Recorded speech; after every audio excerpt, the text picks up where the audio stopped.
วนชวนให้คิดอนิจจังทุกสิ่งไม่ยั่งยืนจีรังย่อมผุพังตามกาลเวลาจะฝืนให้ยั่งยืนจนสิ้นโลกาอย่าได้หวังดังปรารถนาองค์พระพุทธาท่านตรัสสอนไว้เกิดแล้วคงไม่แคล้วต้องชราแก่อาคราวแก่สมปัญญาทั่วภารามีทมไปเจ็บทุกข์ย่อมเวียนวนมีพ้นใครๆสัตว์โลกล้วนรู้แน่แก่ใจเกิดแก่เจ็บตายหลีกไปไม่พ้นใครหลงคิดหลงติดอัตตาว่าใจแจ้งกมลแม้นใครปลงได้คงสุขล้นชีวิตมีมองมนเกิดมาเป็นคนสมบูรณ์ดับหายเพียงร่างกายไว้ชีวาแต่กุศลผลกรรมทำมาย่อมแปลงค่ากลายเป็นทุนส่งผลให้ทุกคนเวียนวนไม่สูญสุขและทุกข์เป็นไปตามทุนที่พวกคุณได้ก่อทำมา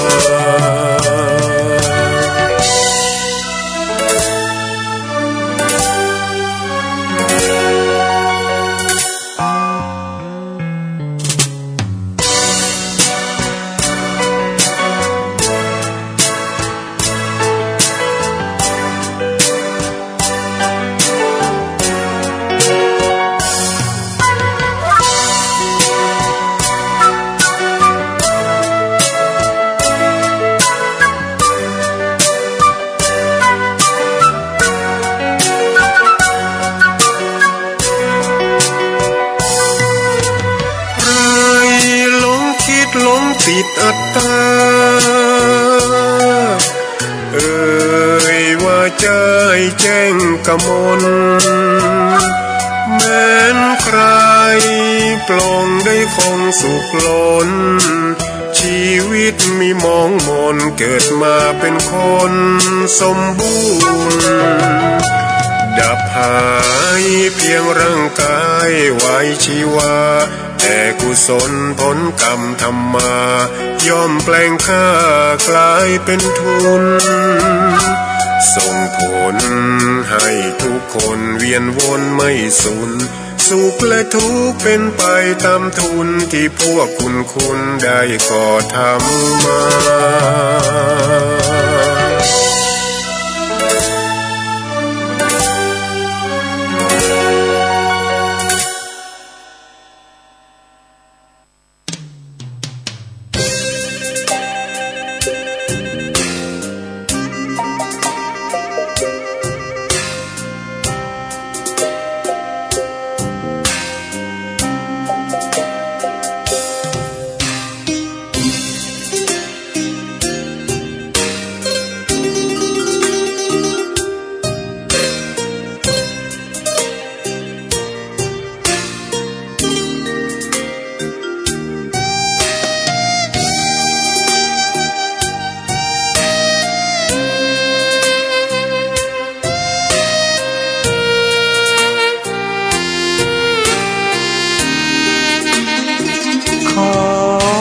ตำนาน1,300 กว่าปีแม่จามเทวีสร้างพระเจดีย์ที่วัดดอยน้อยพร้อมเจดีย์โค้งอีกองค์เคียงคู่อยู่ดอยสลับก้อนหินใหญ่น้อยร้อยเรียงน่าอัศจรรย์พระธาตุสีทองแงนมองฝูงพึ่งทำรังช่างมีมนต์ขลังพลังศักดิ์สิทธิ์บนนั้นกล่าวคำไหว้สากราบสักการะคนลุกคนชันส สัมผัสถึงสายสัมพันธ์คงเป็นลูกหลานเคยร่วมสร้างบุญวัดดอยน้อยอยู่กลางยอดดอยโรยต่ออำเภอดอยเหล่าเขตติดต่อป่าสางลำพูนเดินทางปลอดภัยจากเชียงใหม่หรือสายลำพูน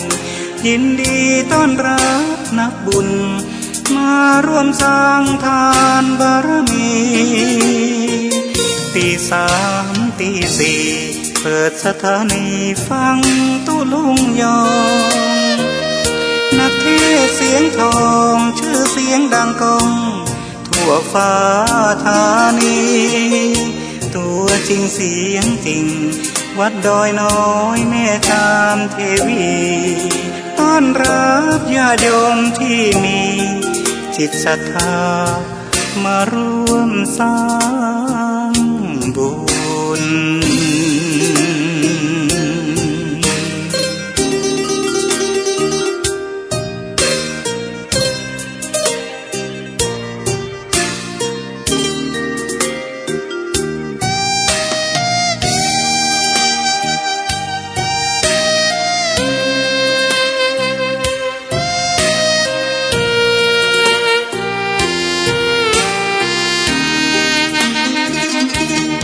วัดดอยน้อ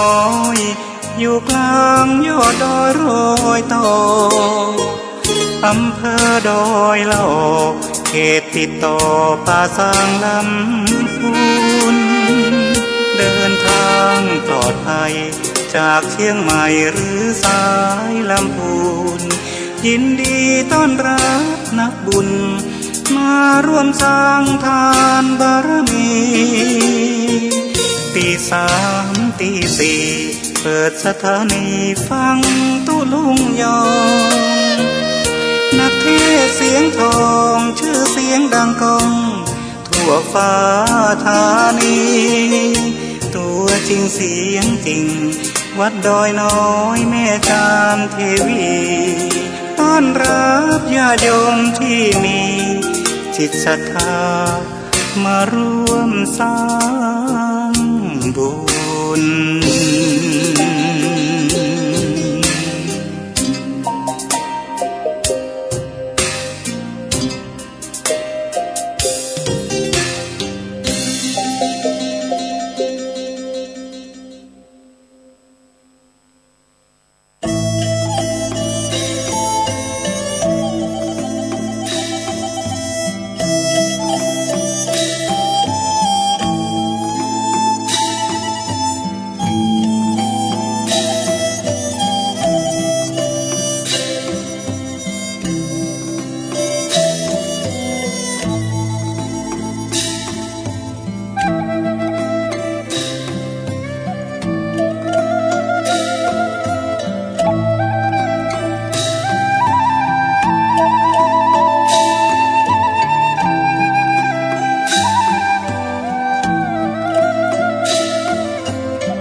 อยู่เรือนพังยังดีไม่มีทุกข์ดีกว่าคุกหลายเท่าไม่เศร้าหมองจนยังดีมีศีลธรรมค้ำประคองดีกว่าปองทุจริตคิดร่ำรวย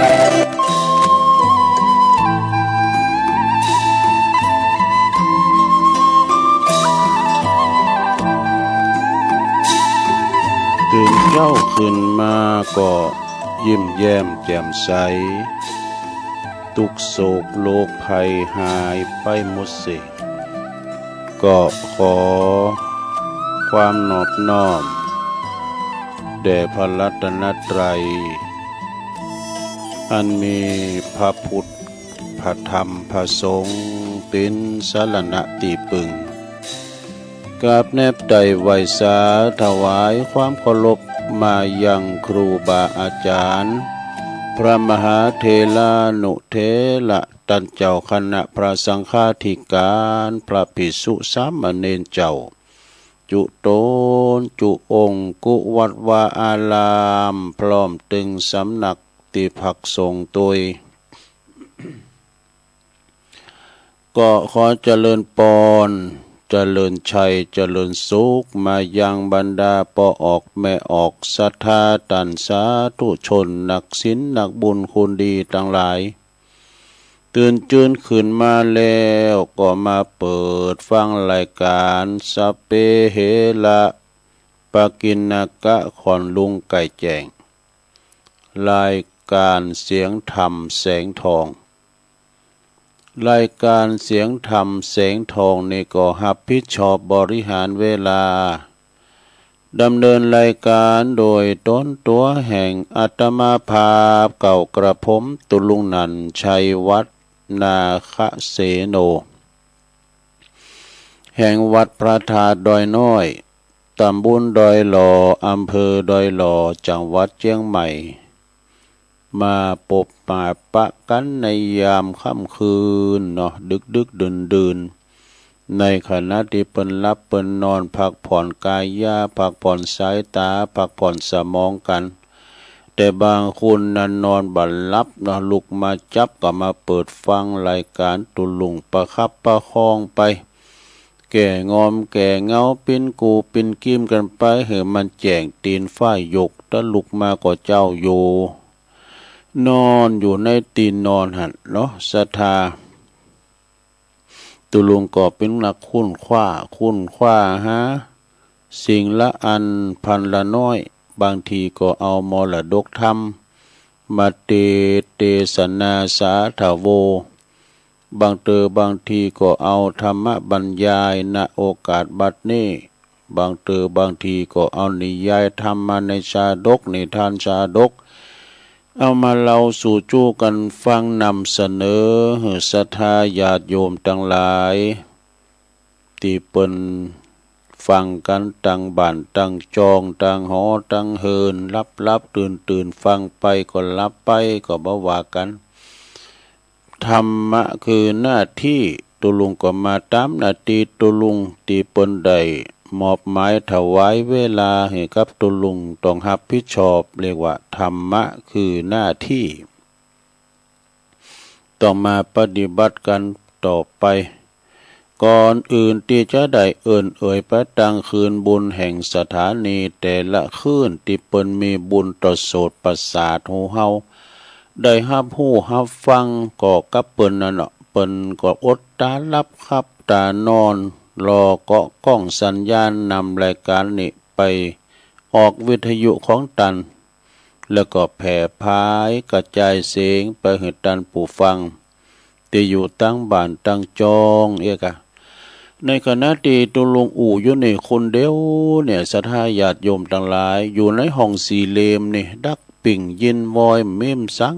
นะอู่ไปอย่างกับพิบ่านางอู่คนเดียวนึกว่าไผฟังแต่ในขณะที่ว่าเปิ้นนอนบ่หลับเปิ้นก็ลุกมาฟังอยู่แต่มันจะลุกนอนฟังอันเนี้ยศรัทธาเปิ้นตึงหู้เปิ้นตึงฟังกันก็ฟังกันไปศรัทธาญาติโยมรายการนี้ มันเป็นรายการวัดใจเนอะถ้าใครตื่นมาก็ได้ฟังเพราะว่าเป็นรายการที่มันเจ้าเกินไปเจ้าที่ว่าเป็นรายการสดที่มาตัวปินแล้วก็มารายการสดครั้งแรกเลยเนาะครั้งแรกของวันนี่นะมีปืนของตุลุงเมื่อก่อนนั้นเข้ารายการใหม่ๆอาจารย์พระครูอภิวัฒนวิกรมเป็นมอบหมายเพราะว่าตุลุงมันตื่นเจ้ามาเปิดสถานีล้อแต่ก่อนนี้เปิ้มจะออนไลน์ไปไหนลูกเปิ้นมีกา88.75ลูกสมัยด้อยหน่อยที่เปิ้นมีเครื่องส่งไม่นี่เนาะปิ้นแม่ขายใหญ่ลูกลูกมาเมื่อเจ้าตุลุงก็มาเปิดสถานีอู่กับพี่น้องศรัทธาก่อนนี่มันไปไกลแล้วเปิ้นจะออนไลน์ไปฟังไปลำปางไปเนี่ยมันมีกาหมูตั้งไก่เนี่ยเนาะมันคืนเดียว88เนี่ย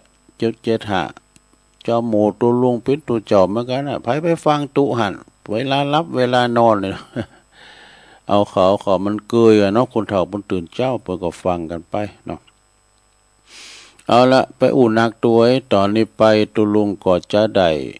ไหวพระกันเด้อสวดมนต์กล่อมพุทธคุณธรรมคุณสังฆคุณเปิดเป็น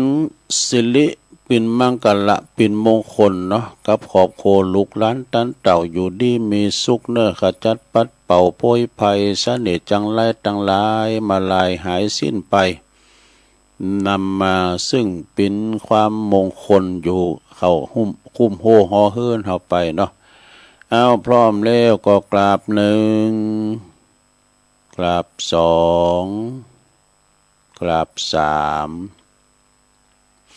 อิมินาสกาเลนะพุทธังอภิปูชยามะอิมินาสกาเลนะธัมมังอภิปูชยามะอิมินาสกาเลนะสังฆังอภิปูชยามะอะระหังสัมมาสัมพุทโธภะคะวาพุทธังภะคะวันตังอภิวาเทมิสวากขาโตภะคะวะตาธัมโมธัมมังนามัสสามิสุปฏิปันโนภะคะวะโตสาวกสังโฆสังฆังนะมามินะโมตัสสะภะคะวะโตอะระหะโตสัมมาสัมพุทธัสสะนะโมตัสสะภะคะวะโตอะระหะโตสัมมาสัมพุทธัสสะนะโมตัสสะภะคะวะโตอะระหะโตสัมมาสัมพุทธัสสะอิติปิโสภะคะวะอะระหังสัมมาสัมพุทโธวิจาจารณะสัมปันโนสุขโตโลกวิโตอนุตตโลปุริสัตตัมมาสาลาติสัทธาเทวมนุสสานังพุทโธภะคะวะติสวากขาโตภะคะวะตาธัมโมสันติติโกอากาลิโกเอหิปัสสิโกโอปันนายิโกปัจจัตตังเวทิตะโปวินโยเหติสุปฏิปันโนภะคะวะโตสาวกสังโฆอุจจุปฏิปันโนภะคะวะโตสาวกสังโฆยายาปฏิปันโนภะคะวะโตสาวกสังโฆสาเมจิปฏิปันโนภะคะวะโตสาวกสังโฆญาติตังจัตตาลิปุริสายุคาเนอัฏฐปุริสาปุคคลาเอสาภะคะวะโตสาวกสังโฆอาหุนายโยปาหุนายโยทักขินายโยอัญจลิกาลานิโยอนุตตลังปุญญเขตังโลกัสสติ จายันโตโปติยามุเลสกายานังนันเดวัตโนเอวังตวังวิจโยโหหิจยสุจยมังคะเลอปาลาจิตตปันลังเกสิเสปัทวิปุคาเลอภิเสเกสัพพพุทธานังอากาปโตปโมทัตติสุนักตังสุมังคลังสุปาภาตังสุโหติตังสุขันโนสโมโหโตจัสสุเยทังพรัมมัจจลิโสปทักขินังกายกัมมังวาจากัมมังปทักขินังปทักขินังมโนกัมมังปณิทิเตปทักขินาปทักขินานิกาตวนะละพันตัตเถปทักขิเนสัพพิติโยวิวาจันตุสัพพโลกโควินาศตุมาเตภวัตวันตลายโยสุขีติกายุโกภวะอัมพิวาตานาสิลิสานิจังวุตตาปัจจายโนจัตตารโอธัมมาวัฏันติอายุวันโน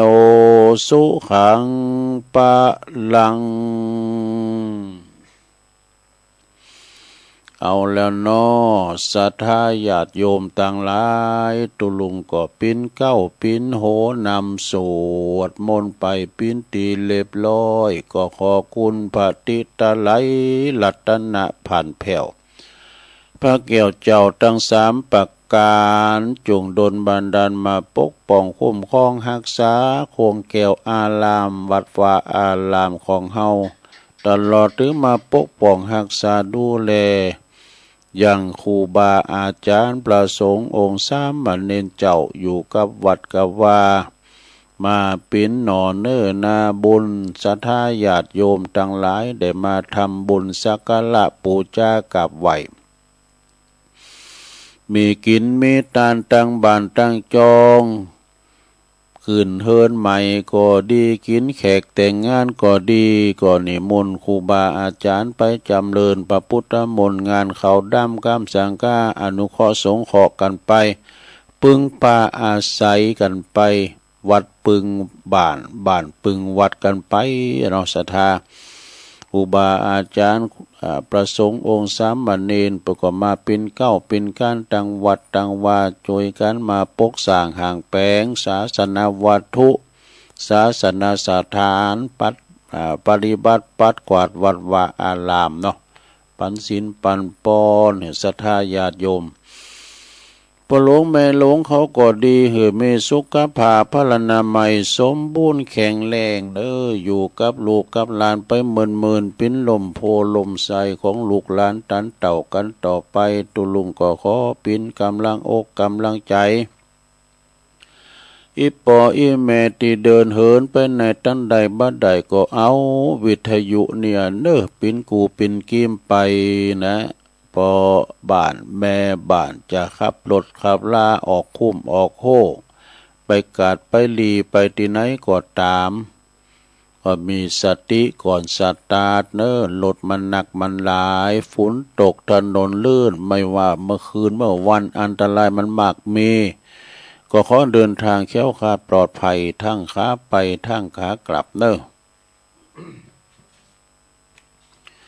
อาละเนาะตอนนี้ไปตุลุงก็จะได้เอ่ยไปตั้งคืนบุญแห่งสถานี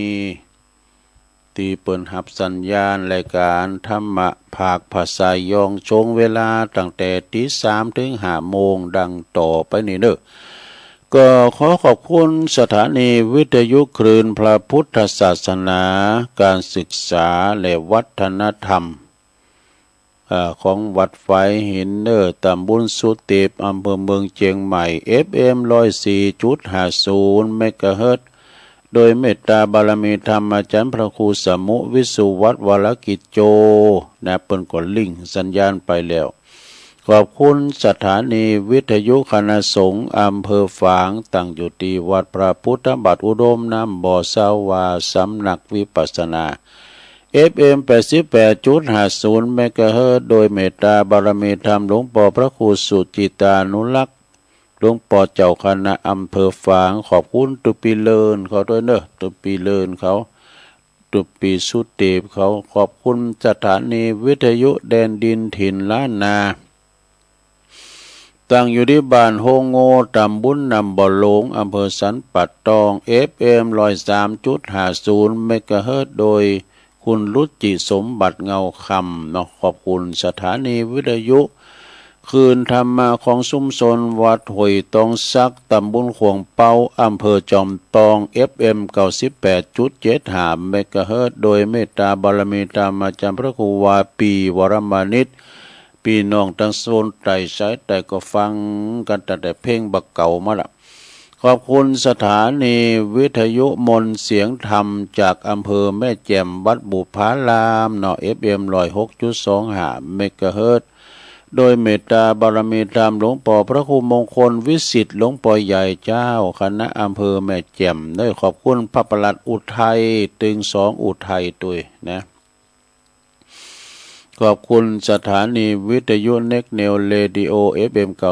96.75 เมกะเฮิรตซ์ตั้งอยู่ที่บ้านโจงตำบลทุ่งกวาวห่างหุ้นส่วนจำกัดอนุสรณ์เรดิโออำเภอเมืองปานจังหวัดลำปาง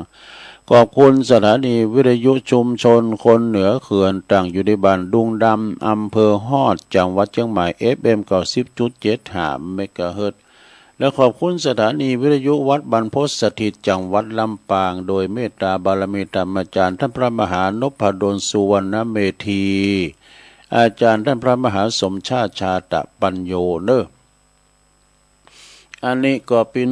รายการนะเจ้าของสถานีวิทยุแต่ละคืนที่เปิ้นมีน้ำจิตน้ำใจงดงามเนาะนำเอารายการของครูบาอาจารย์กูตุ้นกูองค์ไปออกวิทยุของเปิ้นแล้วก็แผ่พายกระจายเสียงไปให้ตันผู้ฟังที่อยู่ตั้งบ้านตั้งจองก็ฟังกันไปเนอะเมื่อพอคิดว่าคุณบางคนนี่เปิ้นอยู่คนเดียวโดดลูกหลานตานเต่าก็ไปทำการทำงานกันเนาะโดยก็เหลือกับคุณเฒ่าปอดยายคนหนึ่งนี่นะบางบ้านก็เหลือกับคุณเฒ่าไม่ยิงอยู่คนเดียวนะแหมกินทำอาหารลุกหนึ่งเขาเป่าไฟคนเดียวมีเนาะสถาอยู่คนเดียวโดดนี่นะอันนี้มันก็เป็นธรรมดาแต่เวลาว่าเฮาอยู่คนเดียวเนี่ยมันก็สะดวกสบายไปอย่างเฮาอยู่คนเดียวในกินหยังก็ได้นี่นะแต่เวลาอยู่หลายคนบางทีก็อึดอัดเนาะก็อยู่ไปตามอัตภาพเนาะสถานเนาะช่วยเหลือโตเก่าไปเล่งกายเล่งใจของโตเก่าไปมันอยากก็กินข้าวมันเหร่างกายเฮานี่นะ เพราะว่ายื้อมันเฮาประคับประคองมาตั้งแต่เกิดแล้วจุดเฒ่ามันเจ็บแข้งเจ็บขาเจ็บหัวเข่าก็กินยามันมันเป็นอย่างนั้นเนาะก็มาพบมาปะกันวันนี้ก็ตรงกับวันนี้เป็นวันศุกร์เอาเหล่าเสาเอาหน่อยเนอศรัทธาญาติโยมวันนี้วันศุกร์อกสุขใจวันศุกร์ที่สองที่สามวันนี้แหละกันที่สองกันเนาะงงว่าตัวยังไม่สิกบันปฏิพิมพ์ด้วยนะวันนี้วันที่สามแล้วกันศรัทธาวันศุกร์ยังไม่สิกปฏิทินวันศุกร์ที่สามของเดือนไม่ใช่กันเดือนนี้เป็นเดือนกรกฎาคมศรัทธาญาติโยมทั้งหลาย2569เนอะใครลุงลืมไปเหมือนกันนะตัวลุงนะลืมวันลืมเดินไปกะเมื่อมาปะกันแล้วศรัทธาญาติโยมก็บ่ฮือกาดแก้วเสียเวลาตัวลุงก็มีคติธรรมอย่างหนึ่งเป็นว่าสิ่งที่ซื้อกันไม่ได้คือหยัง หนีกันบ่ได้คืมหยังใจเต้นกันบ่ได้คืมสังซะนะเนี่ยที่มันใจเต้นกันบ่ได้ก็ดีนะสิ่งที่ซื้อกันบ่ได้ก็คือความดีนี่ความดีนี่มันมีขายในกาดเหมือนผักกาดกะหล่ำก้าวกะปิน้ำปลาอินมันใจความดีนี่ซื้อขายกันบ่ได้ความดีอยู่ในตัวของเฮาเองนะที่เฮาได้ทำความดีต่อสังคมบ้านเมืองทำดีต่อบิดอนมารดาพ่อแม่เฮาน่ะทำดีต่อบ้านเมืองเฮาก็คือทำความดีได้หลายอย่างสร้างคุณงามความดีนี่ต้องทำเองบ่ไผจะมาทำแทนเฮาถึงบ่ได้นะทำความดีได้หลายอย่างเน้อศรัทธาไปวัดไปวาก็เป็นการทำคุณงามความดีอยู่เอาดามต่อไผสั่งศัตรูกานี่แล้วก็ทำความดีให้กับตัวเก่าบัดด่าลูกด่าหลานกานะก็หมายความว่าปิยวาจาอู่มวลเจ้าหวานให้เขาก็หมายความว่าทำความดีให้กับลูกหลานผมได้ได้แซมคนเฒ่าปากหวานลูกหลานหักเนาะคนเฒ่าปากนักลูกหลานจะมาขี้จังกันแต่อย่านะสดาญาโยมซื้อกันไม่ได้คือความดีทำไปเถอะเนาะความดีไม่มีขายถ้าอยากได้ต้องทำเองเรื่องนี้กันบ้านใดก็คือความตายดำแล้วสถาภัยจะไปหนีความตายไปได้ความตายในนี้กันบ้านใดคือมันตายเหมือนกันหมดอยากดีมีโจรคุณรวยคุณบ่าลอยปิ้นเจ้าฟ้ามหากษัตริย์คุณกว่าถนนหยังก็ตามถึงข้าวแล้วก็ตายเหมือนกันหมดมันก็ไปทีเดียวกันหมดไปไหนตุก็ไปปะเฮวนะปะจ้านะคุณลำคุณรวยคุณรวยมหาศาลมีเงินเป็นร้อยล้านพันล้านก็ตามซื้อความตายว่าถึงบ่ได้นะแล้วก็คุณตุกคุณจนเมื่อถึงข้าวก็ตายเหมือนกันคุณเป็นพยาธิก็ดีคุณแข็งแรงก็ดีคุณสวยคุณหล่อคุณขี้ริ้วขี้เลเมื่อถึงข้าวตายเหมือนกันหมดไผจะไปหลอดขาไปไหนหลอดแสะไปไหนลูกเนาะคุณตุกคุณจนคุณมั่งคุณมีคุณดีคุณหายก็ตายหมดใหม่เป็นดิ้นเพิ่นว่านะสุดแต่ตุเจ้าผู้ยังทรงศีลยังดับชีวินนอนตายความหน้านี่ร้อนเอาอันยังปอลุงแม่ป่าแผ่พระสุธายังมั่งบ่าหินบ่าพาก่อนเตาโหดจ้างยังโหดแตกปีนห้อยหิหาไปเตอะบ่ต้องไปคอยเงินของเต่าดอยเอาไปบ่ได้ อันนี้เนี่ยนะเอาไปถึงได้ศรัทธาได้ไปเขากับดำบับกับบุญเท่านั้นเองนะอันนี้คือหนีไม่ได้ก็คือความตายแล้วก็ทั้งสุดท้ายใช้แทนกันไม่ได้ก็คือเวรกรรมเนี่ยเนอะศรัทธาญาติโยมเวรกรรมนี่มีจริงกรรมเวรนี่นะมันมีจริงกรรมก็คือการกระทำของเฮานั่นเองกรรมมุนาวัตติโลโกสัตว์โลกทั้งหลายยอมเป็นไปตามกรรมไผกรรมมันแม้แต่อัครสาวกของพระพุทธเจ้านะพระโมคคัลลาเพิ่นก็ยังมีกรรมนะเนี่ยมันกรรมมันติดสอยหอยตามไปทุกภพทุกชาติแต่เฮามาหันข่าวหันคลิปสะเทือนเจ้าปุตเฮาเนี่ยนะละอ่อนอายุ11 ปีเนี่ยเป็นเด็กพิเศษแถมซ้ำเนี่ยมันขับรถมานี่มันเลยมาจุนนะตัวเจ้าไปเนาะมรณภาพไปหลายก็หลายตุนก็เป็นดีอินดูเนาะอันนี้ก็คือกรรมรวมกันจัดแล้วนั่นเองซะถ้ามันมีกรรมก็เดียวตุลุงจะเตทำเรื่องกรรมทำนะมันมีผลมันมีตีมาตีไปเมื่อกับที่ลุงเคยเราละอ่อนเลี้ยงควาย6-7 คนเนี่ยบทไปเลี้ยงควายก่อนถ้าเขาแหลงไปหันแมงตะกรวดเนาะแมงตะกรวดคล้ายๆกับแล่นเนี่ยไล่ติดเปิ้นว่ามันจะหกขึ้นก็ไม่ก็เต้นเขาจอมในหูละอ่อนเขาขึ้นเอาหินผามาตึดไว้เนาะแถมผูกมาก็มาขุดกับเต้นผูกมาขุดบ่ะควายเนี่ยมัน เล่งมันกินมันไปตั้งหนาติ๊กดุ่มพกออกไปตั้งปูนครบ7 วันอ่ะดูครบ7 วันมาหอดถึงเตียนละอ่อนนั้นกึดจะได้วันนั้นเขาไปเอาหินไปตึดว่าปากหูแมงนะไปปืดพอร้อยอ่ะปวด7 วันมันเลยกินอย่างเนาะอ่อนบอลลบตอบเตบเนี่ยนะเกิดมาหลายภพหลายจันทร์ละอ่อนโมนาขึ้นเกิดมาได้มาสู่ร่มผ้ากาสาวาพัดมาบทปิ้นตุเจ้านะกรรมมันมาเตียนกันลูก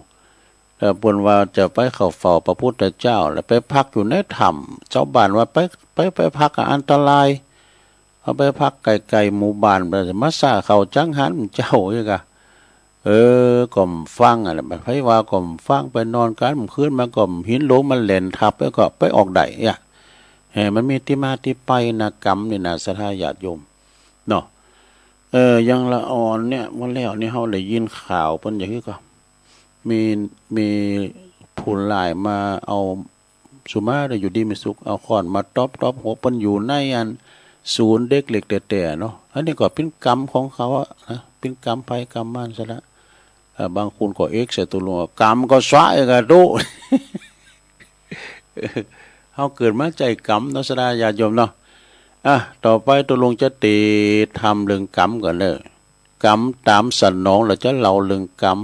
เรานิทานปลอมไปตัวเนาะอดใจฟังไปเนื้อศรัทธาเนื้อปูจานเพราะนานอ้ายแพะโป่งมาลัฒนาทำกรรมนิปา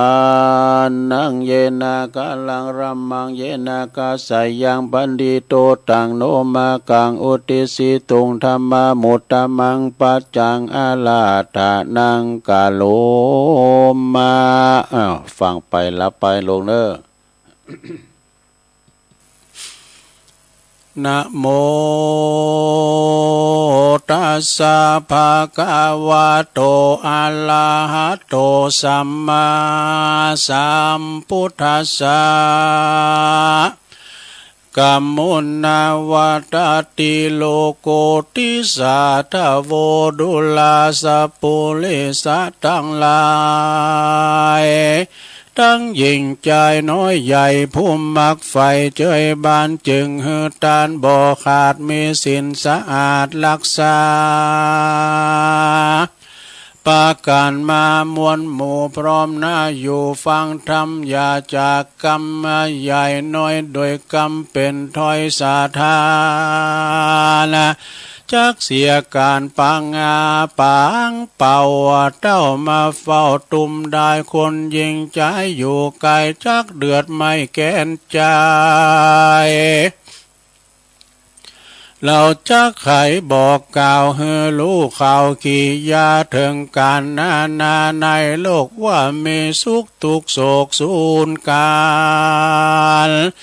พ้องสุขอันนั้นคำเจ้าพ้องก่อมมาทุกโศกเศร้าเครื่องขี้ร้ายและดีนิสัยก็มีกับโลกไตนา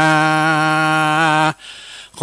นมีพายาจบจอดตุกบอดตอดมาปานได้เจยบานจื่นจอยคนพายาดอยปึกตาลทุกป่าวันบ่ขาดได้ไม่มาดเครื่องขี่กันว่าจักหือนีพ้นจากต่างทุกยากสงสารได้เจยบานนั้นใส่จักป่าได้สันได้เล่าจะขายบอกกล่าวรู้ข่าวขี่ยาบัดนี้แหละนา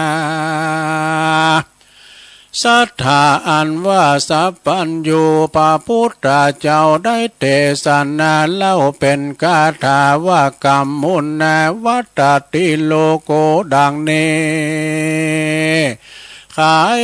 กล่าวจี้เป็นหมายว่าสัตว์โลกต่างหลายมวลหมู่ย่อมเป็นไปตามกรรมอยู่ภายมา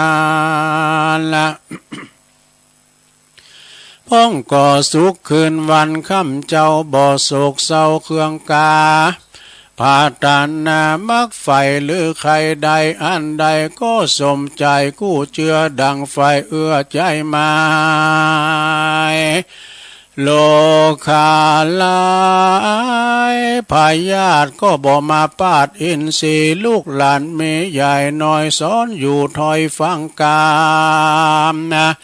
บ่มัวดำกายหยาบกาตำบาปกับตนจุ้มลางคนนั้นใส่กรรมมาสร้างกรรมไว้ลายลามกรรมตัวกรรมสนองตามตอบใส่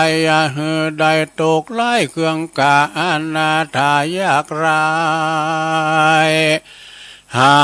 เลี้ยงใส่ตามผ่านเอวคอตาเลี้ยงตองตุกโศกตองเครื่องขี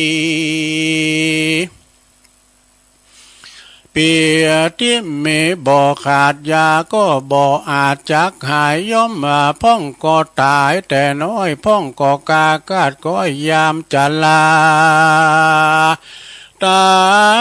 มกรรมปามาตอบสายเหือได้ร้ายและดีสัตว์โลกีน้อยใหญ่บ่เว้นไว้ตั้งตายย่อมจักวำวายมวยมั่งบ่หล่อข้างคนใดจักได้ไว้หรือจะตามกรรมกายาตามกรรมกาตัวตานะกรรมเป็นพันเผาเจือใดไฟเอื้อนนำมากรรมนานั้นใส่จะเกิดได้มาเอาคือกายาเหล่านี้เป็นเก่าวาจาเล่าเป็นสองจิตใจปองเก่าจิตสามประการนี้เป็นไม้กรรมต่างหลายน้อยมากย่อมมาจากเจตนาดังพระพุทธที่ไว้เทศนาไว้โอวาทเป็นบทบาทคาถาว่าเจตนาหังภิกขเวกัมมังวาตามิดังเนภิกขเวดุลาภิกขุทั้งหลายอันว่ากรรมนั้นหมายกล่าวแก่คือหากมาได้แก่การกระทำบุญและบาปกรรมนั้นสายจักสำเร็จได้ด้วยใจกรรมจักนำไปเป็นเหตุไปสู่เขตสถานนั้นแหละนะ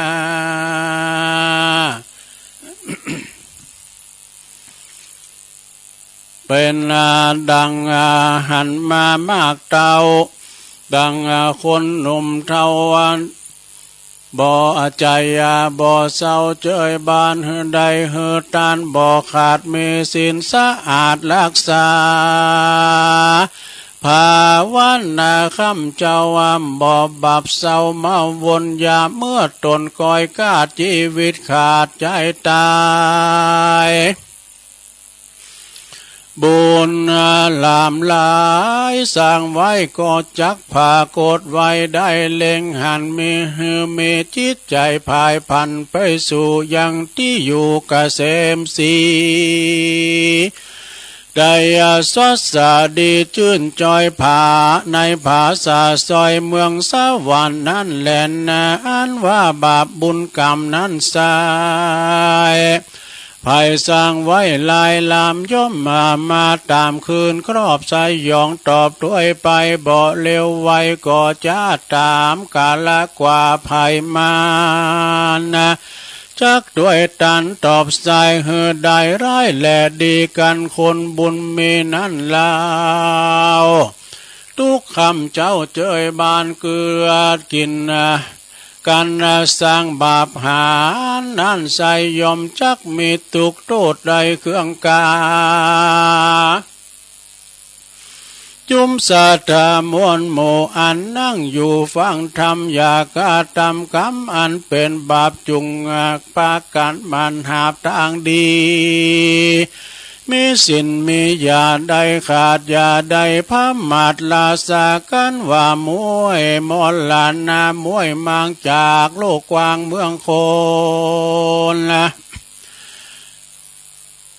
ก็ยอมได้เอาตนไปเกิดที่ประเสริฐกเกษมใจดังพาตานาในคือทอยบ บอกกากาดก้อยไกลกลาขอสัทธามวลโมจุงได้อยู่เจยบานโลกาหารพายาตอย่าได้มาปาดอินทรีย่อมจักมีเตี้ยงอายุมีเตี้ยงตาววันนั้นเล่าโสภายาได้ไกลกากาก็อยากกลอยจุงจุใหญ่น้อยยิ่งใจแดดเตือนเนติตังขียาสังวันนาวิเศษจาห้องเหตุกรรมตามสนองก็บางกลมโสมเรสดิดเลี้ยวเท่านี้ก่อนแลสาธุสาธุสาธุเอาจบไปศรัทธาญาติโยมทั้งหลาย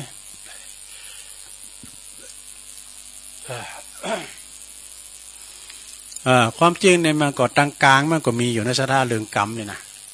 ตัวลุงก็เอาโหอาหางเนาะ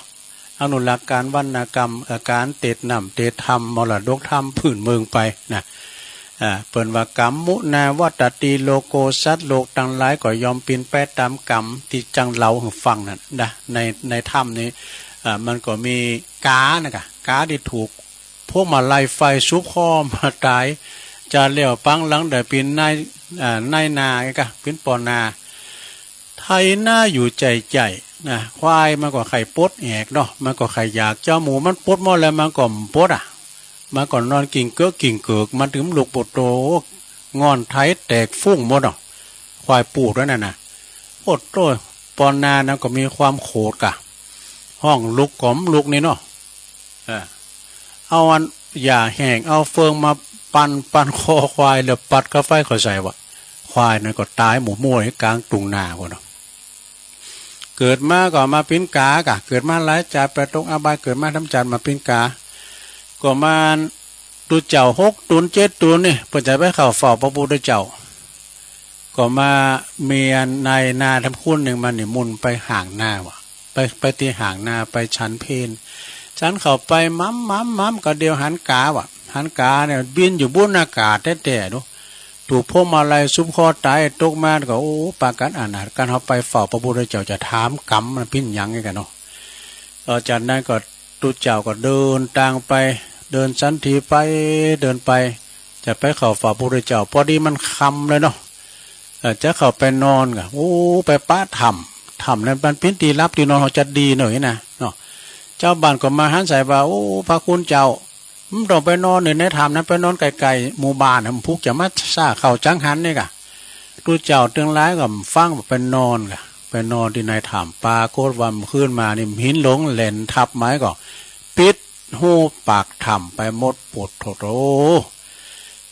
เจ้าบ้านหูหันแล้วก็มาช่วยกันปึดช่วยกันปึดจะได้ก็ตึมออกว่ะดูได้7 วันนะสระ7 วันวันที่7น่ะหินหลงแล้วก็เลินออกไปคนเดียวว่าโอ้อันอัศจรรย์เนาะตัวเจ้าตั้งร้ายกับโตพร้อมเนี่ยเนาะมันได้กินข้าวดอกพร้อมกันหมดตัวเจ้าเจ้าบ้านก็เอาข้าวมาให้กินให้ฉันอิ่มน้ำสำราญแล้วก็ไปเข้าเฝ้าพระพุทธเจ้ามันเป็นกรรมอย่างเข้าจ้าเนี่ยปากันเฝ้าพระพุทธเจ้าพระพุทธเจ้าก็เลยเล่าให้ฟังกานั้นหูแล้วเนาะกรรมมันเป็นจะได้นายปอนาแล้วก็กรรมตัวเจ้าในมังกรเนี่ยมันจัดแล้วปังหลังว่ะตัวเจ้าตั้งร้ายเนี่ยเป็นจ่าเลี้ยงควายน่ะไปหันแมงตะกรวดนี่แมงตะกรวดนี่มันแลนไปกะเขาก็ไล่ติดมันมันถ้าขึ้นต้นไม้ก็มันตั้นเนาะซุกของหัวกับหุ้มยังหัวหนีรอดตายไปก่อนนะซุกแลนเข่าหัวกับปวดตัวเขาแต่คูดกับแต้นแล้วเนี่ยมันแรงแล้วเนาะงูควายจะเข่าแรงแล้วหินมาตึ๊ดมากันปะพวกเขาก็มาคุดเอามันเนี่ยหินมาตึ๊ดไว้กันซะได้ก่อนต้งพูมาแต่มาคุดมันควายมันอยู่ที่เก่าดูมันไปตั้งหนาติก่อดูไปวันนั้นกินบ่อนนั้นวันนั้นกินบ่อนนั้นวันนั้นกินบ่อนนั้นเนี่ยเรา7 วันซะได้ถึงจะมาหอดเตียนแมงตะโกดนะอันน้อยคนนั้นก็เกิดจะได้ว่าโอ้ป้าเขาไปพอแล้วแมงอันนั้นที่เขาตึ๊ดหู้ไปน่ะไปปึดหินออกมากับโปโตเป็นว่าอ่อนบาลอบตอบแตบเนื้อมันได้กินซะเนาะ แมงตะโกดนะแมงตะโกดนี่แมงยังแมงเหี้ยนะกันหรือว่าแมงโตเงินตัวทองจ้ะตะโกดนี่จะคือมันน่ะมันก็อย่างแล่นนะจ๊ะเนาะอย่างแล่นมันแล่นวยเนาะโอ้บางขวัญละอ่อนบางคนก็ตื่นใส่ว่าเอามันตายมาขามได้ปะขามพะเยมันพะยมปล่อยมันไปเจ้าหมูมันก็บอกปล่อยมันไปมันก็ไปสะดาเนาะนี่กรรมนั่นก็เกิดมาตายเกิดมีหันมานี่น้ำจานเนี่ยเกิดมาเป็นตัวเจ้ามันจะเกิดมาเป็นตัวเจ้าเกิดเป็นคูนก่อนนะแล้วมาบทเป็นตัวเจ้า ก็อย่างเอกอันไปเข้าเฝ้าพระพุทธเจ้าพากันไปพักอยู่ในถ้ำเจ้าบ้านว่าไปเมื่อน่ะตุลุงไปพักที่หันนะอันตรายนะกล่อมฟังใครว่าคือกล่อมฟังจะนอนหันติ๊กนะไปพวกไปอยู่ไกลๆหมู่บ้านพวกผู้จะมาซาเขาจังหันแต่ไปบอกพี่น้องเจ้าบ้านนี่กะหมู่ที่บนหุ้มเลยก่อนมาถามนี่ มีหันเตือซะนะพาตุดงไปมาคนเดียวหรอเปิดมาปักกวดหมู่ใจป่านี่กะแล้วก็พอหลวงบ้านว่ามีตัวเจ้าเปิดมาพักหันเเปิดมาเดินทุดงมาปักกวดพักหันนะไผ่ผู้เจ้ากับไผ่จะไปซาเขาจังหันก็ไปไปทำเล็กทำอีกอะไปว่าอีกอะเนาะเพิ่นได้ยินกันนี้ทั้งคืนละนี้เลยตัวเจ้าเดินทุดงนะแล้วว่าไปถามเล็กเพิ่นนี่นะเพิ่นจะสู่หรอเนาะแล้วผลสุดท้ายนี่ก็จะเล่นควายเกิดมาเป็นตุเจ้าน้ำกองก็ได้ไปตกตุกได้ยากใจกรรมเนาะใจกรรมที่มันได้ตืดหูแมงตะกวดดูได้7 วันดูควายหลบอันนี้เป็นกรรมลักษณะธรรมกรรมนะความจริงนี่ก็มันมีในเนื้อธรรมเนี่ยแต่ตุลุงมาเล่าเนาะมาเล่าเอาว่าทำกรรมสนองในเป็นจะใดนะก็คือมันจะไม่อยู่กรรมกาที่ถูกพวกมาลายไฟใหม่ขนาดกรรมมันมาหอดนะบินอยู่บนอากาศก็ยังตายอยู่ซะนะก็มันจะตายมานี่นะแต่ว่าตัวเจ้าเขาเนี่ยเปิ้นตายเปิ้นมรณภาพเพราะว่าบางคนก็ตีนใส่เอามันตายปะเอามันตายไม่มีคุณมาหาพระเยเปิ้นปล่อยเปิ้นไปมันก็ไปก็มันขาดตายก็ตัวเจ้าหมดนะก็ตายว่ามรณภาพหมดเนาะเนาะอันนี้ก็จบไปเนอะศรัทธาญาติโยมทั้งหลายมีทั้งอย่างหนึ่งเอานี่มาก่อนเนาะความจริงก็มีนิทานกล่อมก็มียาวก็มีเนอะศรัทธาเอาอันกล่อมไว้ก่อนเนาะเดี๋ยวอันนั้นชั่วโมงที่2ก็เอามาเล่าทำลายเรื่องอยู่ศรัทธาญาติโยมทั้งหลายอันนี้ก็พิ้นเรื่องอย่างเนอะศรัทธาเปิ้นบอกว่ากาลราชนะชาดกคือว่าฟังหูไว้หูเนอะนิทานกล่อมเรื่องฟังหูไว้หูก็มีอย่างเนอะณเวฬุวันวิหารเนี่ยพระพุทธเจ้าเปิ้นตรัสชาดกเรื่องนี้เปิดสอนพระประยุรญาติทำตนเป็นประโยชน์แก่ผู้อื่นนะมีใจความว่าในอดีตนั้นพระเจ้าพรหมทัตเป็นพระราชาครองเมืองปาราณสีเนอะยังมีพราหมณ์ผู้หนึ่งพราหมณ์ผู้นี้ถูกกาเกเรสุมาเดถ่ายมุ่นใส่บนศีรษะคือขี่ใส่โหอันพราหมณ์ตัวนี้นะพราหมณ์นี้ก็จึงผูกอาคาตไว้สักวันก็เดิมมึงถ้าขาล่างโคตรบ่น้อยผูกความเขียนมันอาคาตไว้มีอยู่หันวันหนึ่งกะพราหมณ์นี่คือปโรหิตาจารย์เนี่ยมันไก่กับพระราชาเนาะปรากฏจ้างของพญาเจ้าเมืองนี่นะถูกไฟใหม่ไปหลายตัวไฟคอกเลยนะพราหมณ์ก็ได้โอกาสจึงบอกว่าท่านพญาเจ้า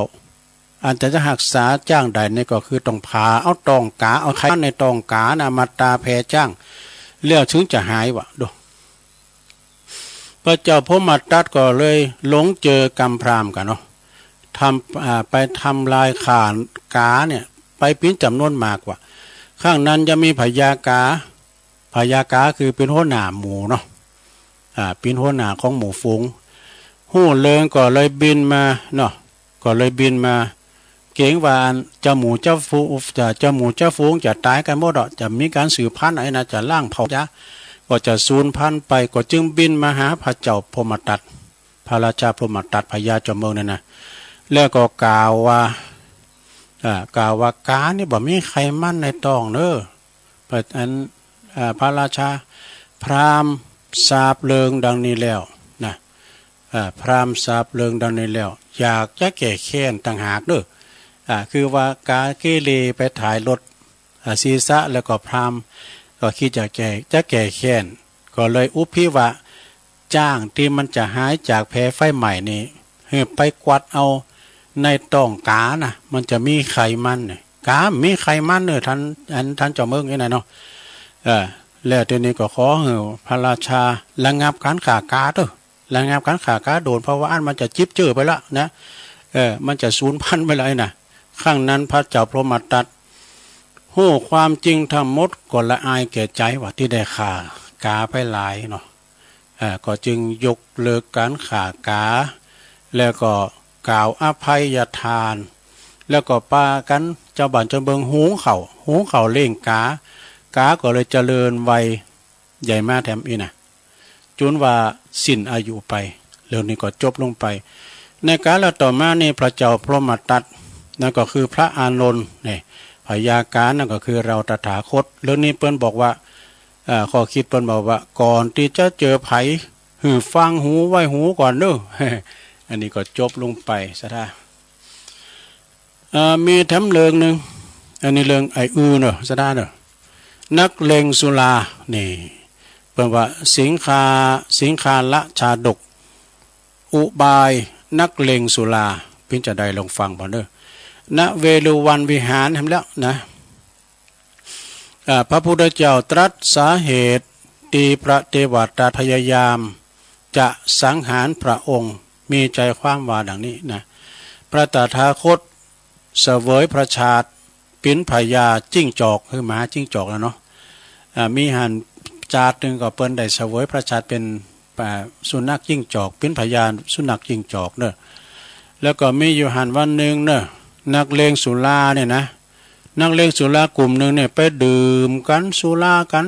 โลมกันเฉลิมวันคลองลาดของเมืองพาราณสีว่าโอ้เพิ่นก็มีวันนั้นก็ได้จะร้องกันเมาไม้กันปวดโตเอาเนื้อสุนัขจิ้งจอกมาปิ่งมาย่างมากับแก้มกันว่านะในนิทานนี่นะโอ้ปรากฏว่าเอาเนื้อสุนัขสุรา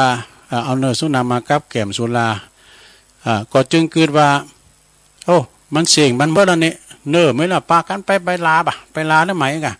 ไปลาสุนัขจิ้งจอกแถมแล้วเปิดจะเอามาทำเป็นของกับแก้มสุราว่ะโดยนักเลงสุราออกอุบายแกงทำปิ้นตาย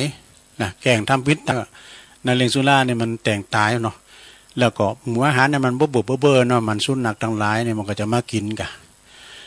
พอสุนัขจิ้งจอกมาไก่เข่ามันก็จับตุบโหเสียนี่นะแต่พญามาจิ้งจอกนี่เปิ้นหูก้นหูบัดลงก้นนักเลงบัดลงก้นนักเลงสุรานะจึงบันดาลโทสะลุกขึ้นนักเลงสุราก็บันดาลโทสะลุกเอาไม้ค้อนมาขวางนะคือว่ายับเนี่ยก็เอาขวางพญามาจิ้งจอกเปิ้นก็แต่ผาดมันถูกอย่างนั้นนะมันถูกโหปัญจกรรมพญานักเลงสุราก็เลยตะโกนว่าไปเนาะคำรามไปว่าพญาจิ้งจอกโดยความโทสะว่าข้าวนี้นะโจกดีของมึงนะเมยนะข้าวนี้นะกูผาดได้เนอะพญามันขวางมันถูกนะการกูเมาเนี่ยโอ้ถูกงอนเนอะอันนี้มันเมาได้แล้วมันจางดีเลยมันผาดไปพญานกพญาแม่มาจิ้งจอกก็เลยกลับสวนไปว่าแต่เมื่อทานเสียชีวิตแล้วคงจะบัพพลาดตกมรณะแน่แต่ก่อนที่จะวิ่งหนีไปจบสระอันนี้มันกล่อมเนาะการละต่อมานี่นักเลงสุรานั่นก็คือเทวทัตท่านนักเลงสุรานะพญามาจิ้งจอกนั่นก็คือเราตถาคตนั่นเองขอคิดเรื่องนี้เพิ่นบอกว่าวิธีพ้นภัยคือการตั้งอยู่บนความบัประมาทนี่ถ้าว่าพญามาจิ้งจอกประมาทนี่นะมันแต่งตายเนาะนักเลงสุราแต่งตายเข้าไปไก่มันน้อยยับเอาค้อนบุบอันนี้ยับมันได้ จบลงไปเนาะศรัทธาญาติโยมนิทานกล่อมชาดกนะนักเลงสุลาตอนนี้ไปตัวลุงก็จะยอบย่างให้กำนี่ก็เน้อศรัทธาเน้อครบ1 ชั่วโมงเดี๋ยวมาอู่กันต่อเนาะในชั่วโมงที่2เดี๋ยวก็จะมาเล่านิทานก็มีอยู่พุทธดาฟังกันไปศรัทธาเนาะเจ้านี่ฝุ่นอ่อยมากำหายแซบไปแล้วตี2ไปเจ้าฝุ่นตกมากำยอบย่างกันเดียวกันเลยเจริญพร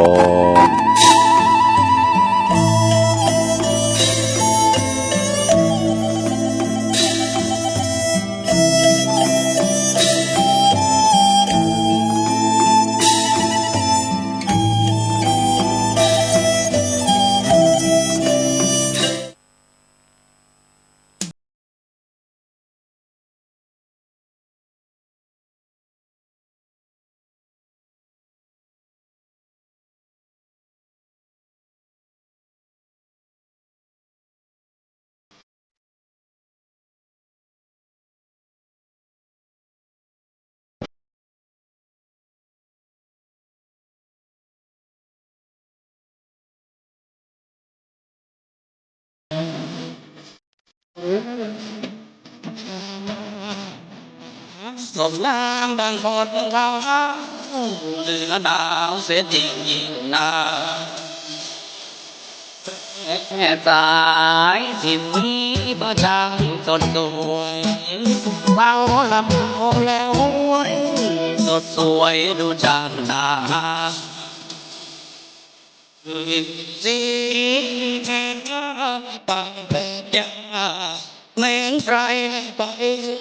อุดดับก็มีจิตตาเมืองป่าที่นี้ยังไม่เห็นดาฟ้า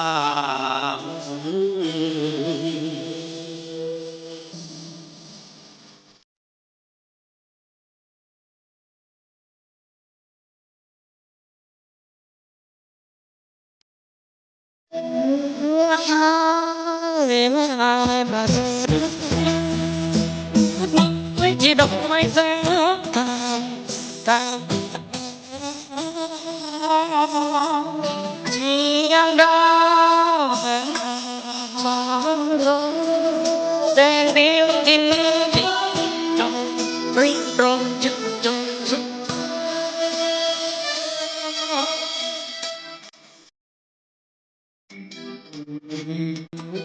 บอกเลยไปเห็นบ่จงงามงามงามงามแล้ว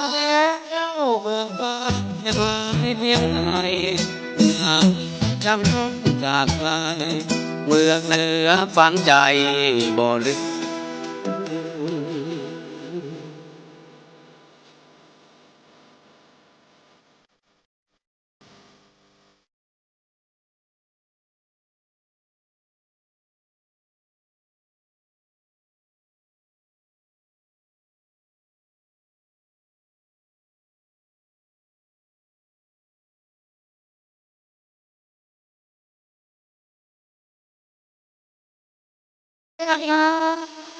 ไม่อายผ่านเธอ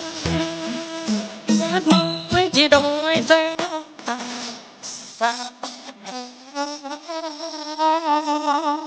ที่ยังดาวแต่เดียวที่เฮ้ย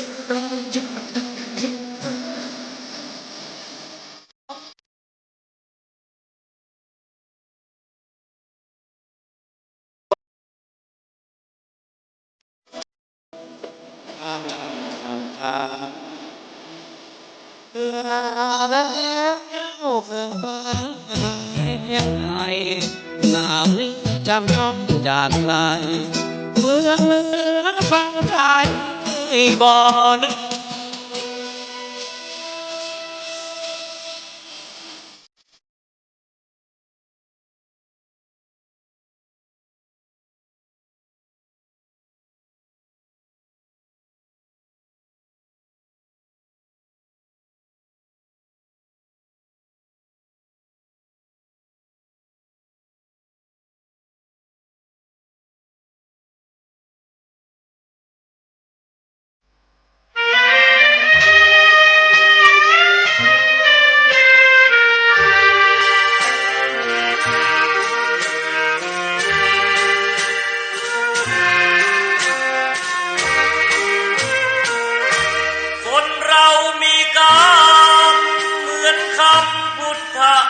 สิทธิ์ว่าเกิดมาใช้นี่ชีวิตลิขิตไปตามบาปกรรมสร้างมาเกิดมาเป็นคนบ้างมีบ้างจนเป็นธรรมดาเหมือนเป็นสัญญาโลกเรานี้นาเปรียบโรงละครเกิดมาทุกคนไม่พ้นที่เชิงตะกอนเหลือตัวล่อนจอนที่หลับที่นอนเหมือนกันคือโลกคนเรามีกรรมต้องทำกุศลไว้บ้างเพื่อแบ่งเบาหนี้บาปตามล้างคิดสร้างแต่บุญเป็นทุนเชื่อมโยง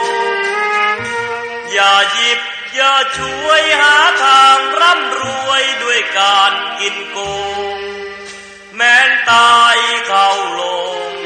บาปกรรมเพราะโกงติดตามเรื่อยไปถึงเป็นเศรษฐีมั่งมีเงินทองเพียงใดหมดลมแล้วไม่อาจนำเงินไปได้เลยสักคนเวรกรรมตามทานเห็นกันด้วยตาก็บ่อยเข้าอยู่ในคุกไม่ใช่น้อยไม่ค่อยจดจำในความทุกข์ทนสวรรค์ในอกและมีนรกในดวงกมลขอเตือนทุกคนว่ามีหรือจนไม่เห็นสำคัญหมดลมหายใจแล้วไป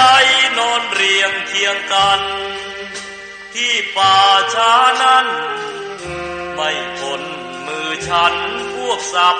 เปลือ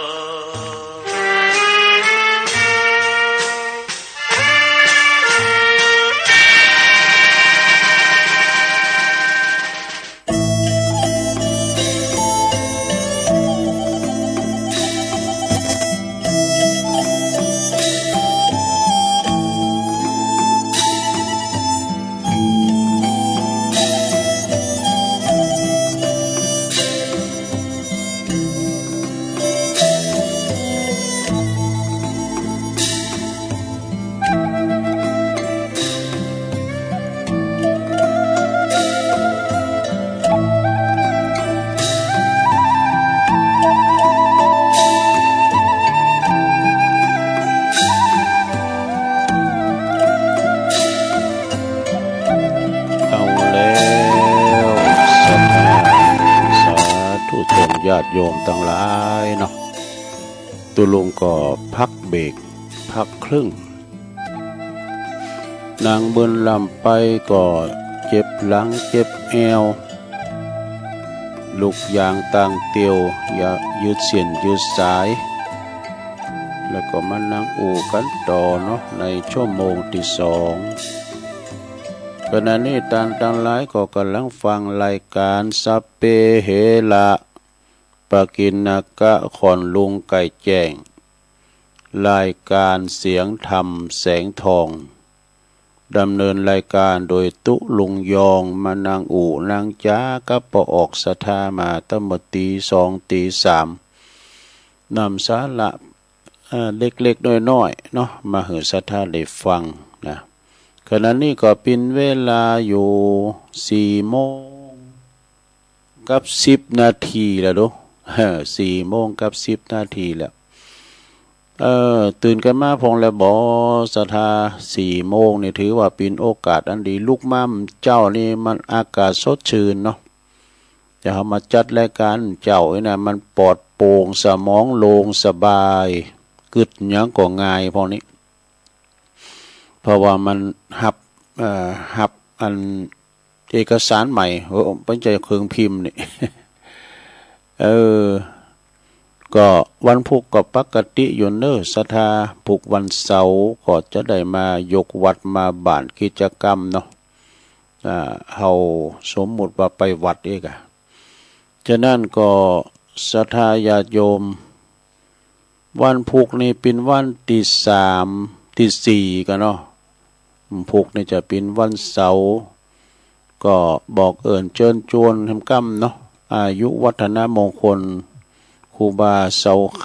ำหลวงปู่พระครูกัลยาณธรรมนิวิตอันเป็นเจ้าคณะตำบลสลีเตี้ยนี่นะเปิ้นก็เป็นตุหลวงสมปานเจ้าวัดหลวงสีเตลูกศิษย์กุลกุฏิของครูบาเจ้าสุรินโทเปิ้นก็ทำกุปีอันนี้เป็นพระมหาเถระสุปฏิปันโนประพฤติดีปฏิบัติชอบเปิ้นเป็นเกจินะศรัทธาการจำเริญพุทธมนต์สวดมนต์ตันกรรมสังฆานี่แล้วก็พุทธาภิเษกเปิ้นจะไปนั่งอธิษฐานจิตโดยนะก็เจิญผูกไปโฮมแสดงโมทิตาจิตและพระจะไปมอบกระเช้าแบรนด์กระเช้าดอกไม้ปัจจัยขอเชิญกันได้นะไปเปิดโรงทานก้าอีหนอไปเป็นเจ้าภาพอย่างต่างๆก็ไปโตทุเจ้าเป็นหลายตุปีสังวรตุปีสีอานตุปีบาทเขาโตทุเจ้าเป็นหนักเป็นหลายเนนก็หลายเนาะมีเนนต้นหนึ่งเนี่ยเป็นมาหำนะเรื่องปันป้อนเขาถามเหมือนกันแล้วก็ทำงานในวันนี้ศรัทธาที่เปิ้นจะไปประชุมกันที่วัดห้วยงูในโสภณารามที่เมืองฝางปุ่นนะก็จะเกี่ยวกับว่าการจะจัดงานตานเตนในวันที่12นี่ค่ะวันนี้คณะครูบาอาจารย์หลากหลายที่เพิ่นจะไปประชุมจุ่มนุมกันที่วัดโสภณารามห้วยงูในเมืองฝางโดยพระนักจัดรายการอาจารย์พระครูอภิวัฒนวิกรมนำทีม6 โมงหล่อมุนประจะมาหับตุลุงไปตัวอีนะก็จะไล่ตุนอยู่เนาะตั้งสายตั้งดอยหล่อนะสัตว์เจ้านี่ตุลุงก็อู่เรื่องกรรมเนาะสัทธาเนาะติดทำเรื่องกรรมมุนาวัตติโลโก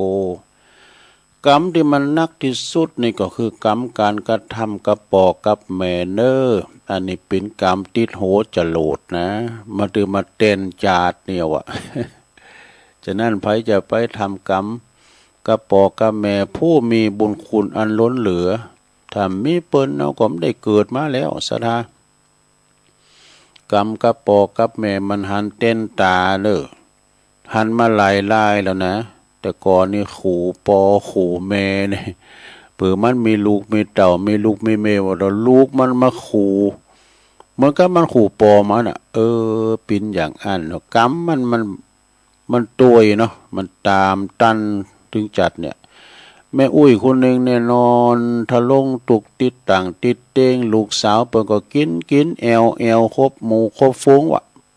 เขาก็เดือดมันมาเยี่ยมไปพอไปกอยแม่มันพองอีกแม่มันนอนสมกันติดต่างติดเต้งยำซักผ้าขี่สีผ้าเยียวอีกนะแม่เปิ่นเลยปุงวะแม่เปิ่นหูเรื่องกรรมนะจำมันเตอไปว่ามันอีหล่ามันกรรมมันมาเตียนอีเมแล้วก่อนนี่เมก็เยอะอย่างมันเนี่ยวะทุกเปิ้นยอมรับนะการกระทำของเปิ้นก่อนนี่เมก็เยอะกับปอกกับแม่อย่างอี้วะเปิ้นเป็นเจ็บปินยินอุ่นก็ไปพอไปคอยเนี่ยเนาะอันนี้ก็เรื่องกรรมเนี่ยซะนะกรรมที่มันได้ทำกันไว้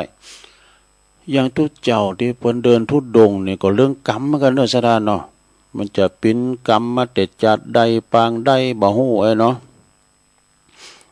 คุณทำมาถึงตีกำนี้เนี่ยจะไปเดินทุดงนะก็มาปิ้นโหงตุเจ้าที่เปิ้นคุ้มเข่าอย่างอาจารย์คิมเนี่ยเนาะวัดน้ำบ่อโลงนั่นปรากฏเตี้ยวหิมคุณตั้งบนติดคุณตั้งรถจะมาจุนบ่น่ะคุณเอามันจะหลังมันอย่างเนาะกรรมมันมาตึกหันนี่นะมันจะหมดอายุตึกหันเนี่ยบางทีเนี่ยเขาเตี้ยวอยู่ทั้งฝากถนนนะรถข้ามเกาะมาจุนก็มีนะ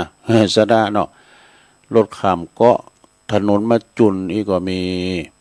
อย่างกำตุเจ้าตั้งหลายละออน11โขบกะเตนะเนาะทำลายชีวิตพระคุณเจ้าที่บริสุทธิ์ที่กำลังจะไปเดินธุดงค์เผยแผ่ธรรมเนี่ยมรณภาพถึงหลายตุนอันนี้ก็คือเป็นกรรมแต่กันมาหลายจัดหลายภพเฮาก็ฮู้นะสถานเนาะเอากรรมมาเต็ดเนาะเอากรรมมาเต็ดตัดสินใจเป็นกรรมของเปิ้นนี่นะเนาะกรรมไปกรรมมันนี่ก็แล้วกันเด้อเนาะก็ขอแสดงความอาลัยขอให้จิตดวงวิญญาณอันบริสุทธิ์ของเปิ้นสู่สวรรค์นิพพานเถิดเด้ออันนั้นตอนนี้ไปตุลุงก็จะน้อมนำเอาไผเป็นกูชีวิตเฮาอย่างแท้จริงแห่เจ้าละกรรมโลเนาะเป็นไผลองฟังพอเนอแถมนิทานตัวนะอาจจะมีโฆษณาไปพองเพราะอยู่ใน YouTube นะถ้าฟังกันไปนะเปิ้นก็บอกว่ามาในอินเทอร์เน็ตเนอะไผเป็นกูชีวิตที่แท้จริงของเฮานี่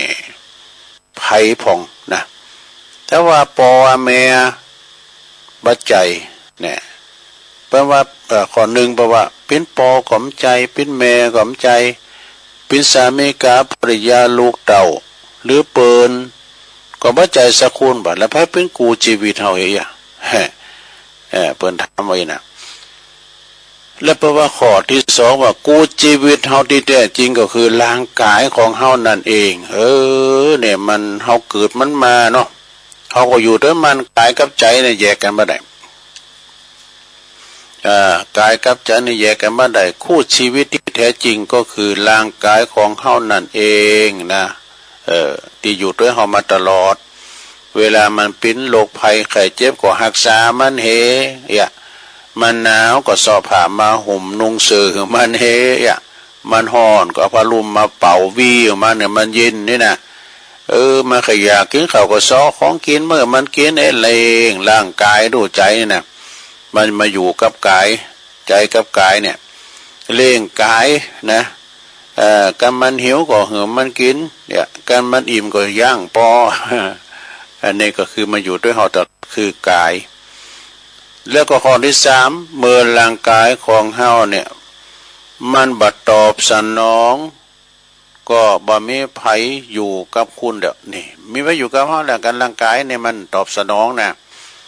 จิตถ้าออกเลงออกจากร่างไปแล้วกายก็เลยเป็นของที่ผุเน่ากว่าไปเป็นดุจไม้ที่มันเป็นบ่มีสาระประโยชน์ใดแปลว่าขาบเน่าเนาะเป็นขอนเน่านะข้อที่สี่เพิ่นก็ว่าถ้าคุณกับร่างกายของคุณอยู่ด้วยกันตั้งแต่เกิดจนตายนี่ซะท่าเนาะคุณทำอันยังกับร่างกายของคุณผ่องเป็นความรับผิดชอบเนี่ยเป็นความรับผิดชอบของคุณเองและมันจะมีผลย้อนกลับมาถึงคุณเสมอนะการเฮาเลี้ยงร่างกายบ่ดีนั่นก็จะเป็นโทษแต่ว่าปาร่างกายไปตามที่บ่ดีก็จะเข้าคอกอีกนะรับผิดชอบตัวเองเด้อรับผิดชอบของคุณเองตัวของคุณเองเนี่ยอันนี้ก็เป็นข้อที่สี่ต่อไปเนี่ยจะเป็นข้อที่ห้าเด้อเนี่ยเพราะว่ายิ่งคุณดูแลร่างกายของคุณดีเท่าใดร่างกายของคุณก็จะยิ่งดูแลคุณดีขึ้นเพียงเท่านั้นดูการเฮาคำมันหมดจะคำเฮาเนาะเอาพอที่เป็นว่านะรถด้วยนะรถยนต์ก็ตามเลยนะการเฮาคำมันก็คำเฮาก็น้ำมันบัดเติมบัดถ่ายน้ำมันเครื่องสักเตอเนี่ยควันมดควันโมยมันก็จะลุมันก็จะคำเฮาละตอนนั้นเหมือนกับร่างกายเฮาเนี่ยเฮาคำมันก็จะคำเฮาเวลามันเจ็บป่วยเมื่อไข้ก็สอหายุกยามามันกินเนี่ยมันหิวก็สอหาอย่างขออาหารมามันกินเนี่ยนะต่อไปข้อที่6เด้อลูกคุณกินอันยังคุณทำอันยัง ที่ทำให้ร่างกายอยู่ในสภาพที่ฟิตที่แข็งแรงเนาะคุณจัดการกับความเครียดอย่างใดเนี่ยคุณฟังคุณการพักผ่อนแก่มันมากเพียงใดทั้งหมดนี้เป็นตัวตัดสินเนี่ยเป็นตัวตัดสินว่าร่างกายของคุณจะตอบสนองอย่างใดเนี่ยแต่เอาเนี่ยก็อย่างเป็นว่าเนาะคุณเฒ่านี่ยิงหามเหมือนยิงอยู่นะไปเยอะนะไปเยอะเนอะก็ยังไปเยอะอยู่อ่ะนะคักการคักงานแล้วต่อไปเป็นข้อที่7เนี่ยจงจำไว้ว่าร่างกายของคุณเป็นสิ่งตีถาวรนะเป็นสิ่งตีถาวรแห่งเดียวเท่านั้นที่คุณจะอยู่อาศัย เฮาอาศัยดูเปิ้นว่าเฮินเฮาหรือว่าศาลาเนี่ยเป็นที่พักอาศัยดูร่างกายของเฮาเปิ้นเปรียบเหมือนศาลาที่พักอาศัยว่า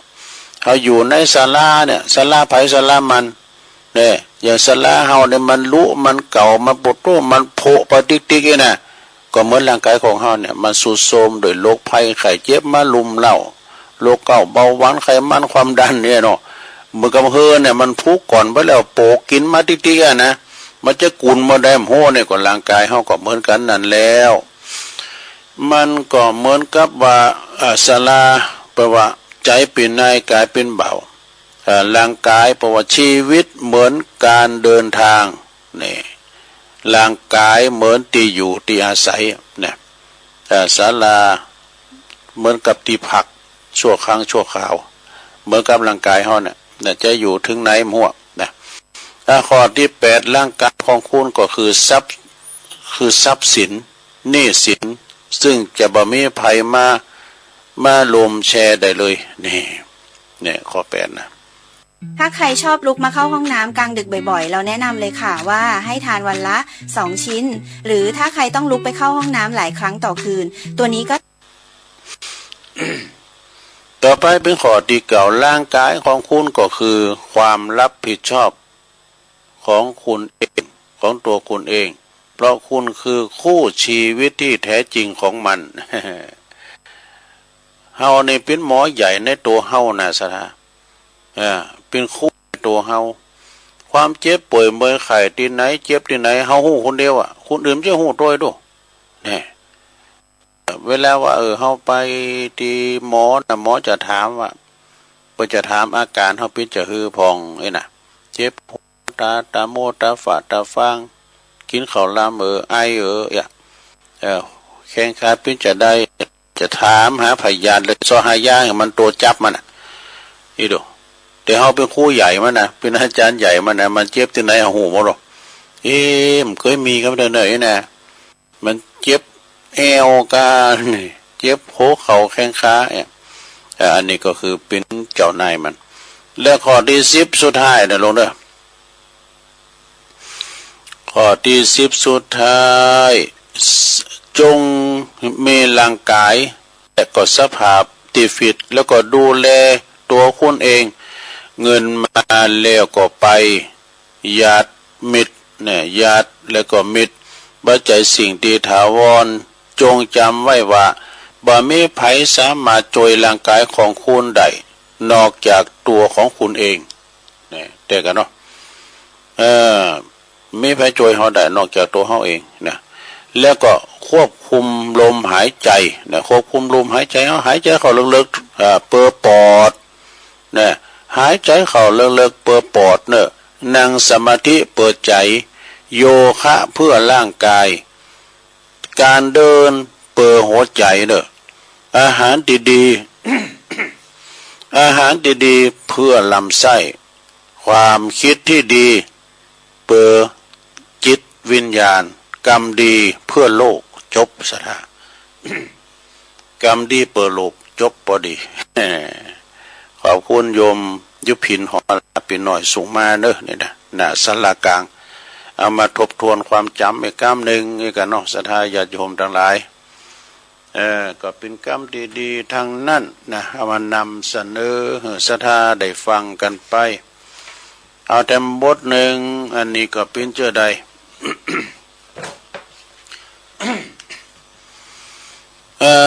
อันนี้เป็นคติเหมือนกันเด้อเป็นอยู่อย่างเป็นสุขนะอยู่อย่างเป็นสุขอยู่จะได้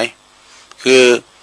ทำให้มากก็คือทำความดีเนี่ยทำความดีนี่เป็นอย่างก็ห้ามไปเบียดเบียนไผนั่นแล้วเนาะเป็นมีการมีงานการจังหวัดการบ้านการงานงานปล่อยงานศพงานสาก็ไปช่วยเปิ้นถือว่าเขาทำความดีน่ะเปิ้นตกตุกได้ยาก็ไปช่วยเหลือสงฆ์ขออนุขอเปิ้นถือว่าเป็นความดีของเฮาล่ะนะทำให้มากคือทำความดี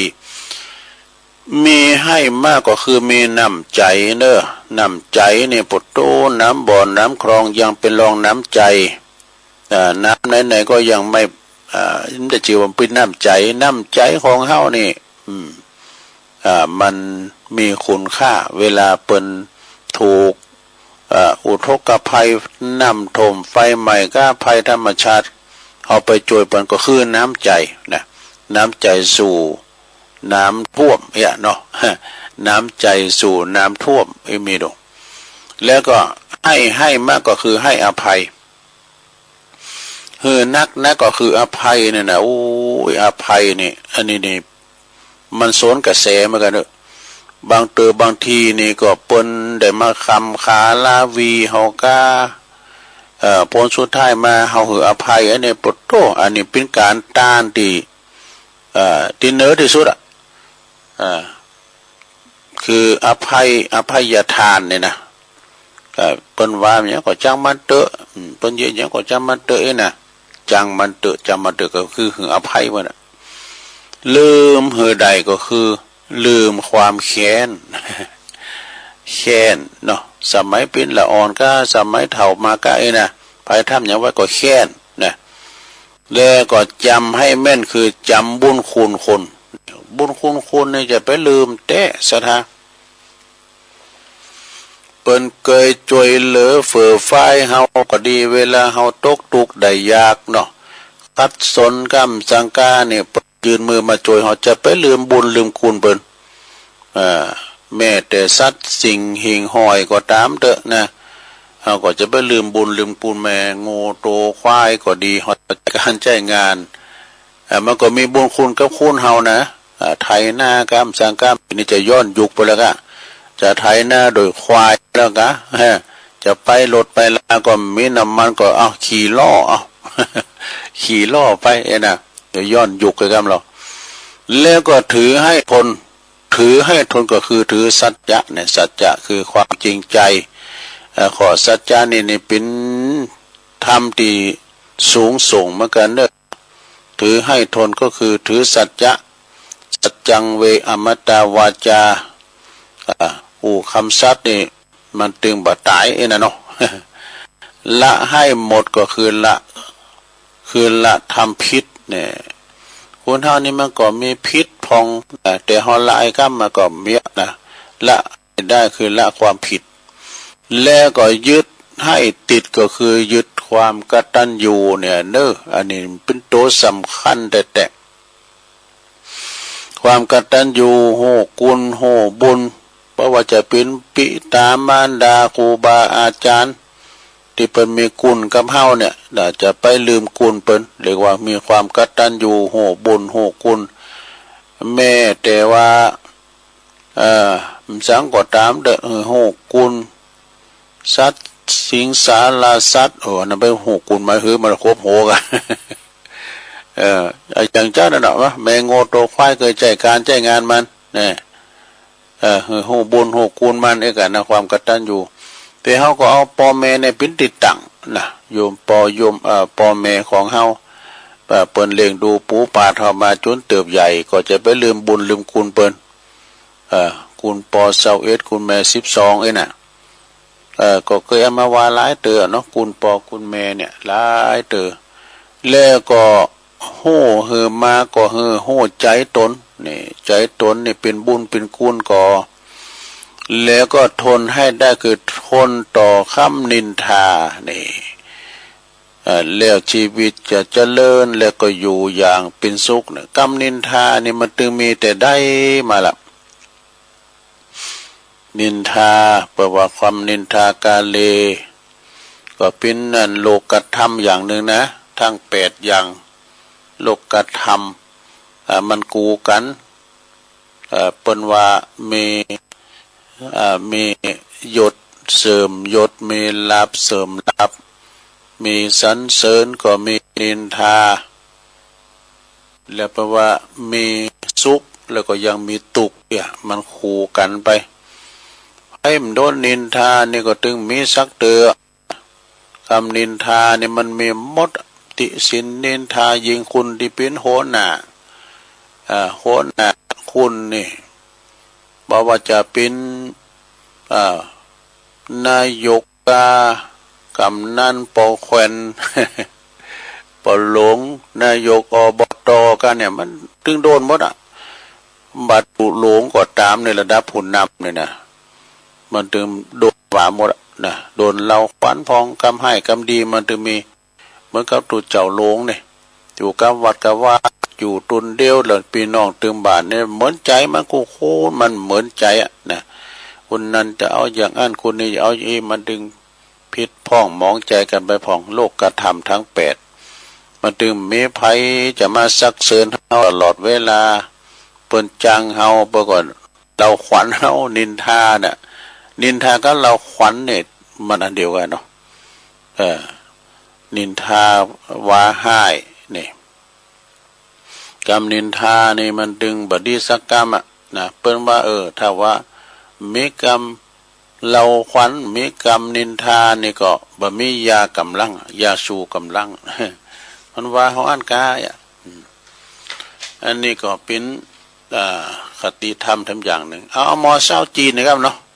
คุณหมอชาวจีนเปิ้นกล่าวไว้ว่าเน้อยาที่ดีที่สุด อันนี้ก็เคยว่ามาหลายเตือละก็คือมันอยู่ในตัวเฮานี่หมดนะยาคุณหมอชาวจีนได้กล่าวไว้ว่ายาที่ดีที่สุดก็คือยาดีที่สุดในการป้องกันโรคภัยร้าย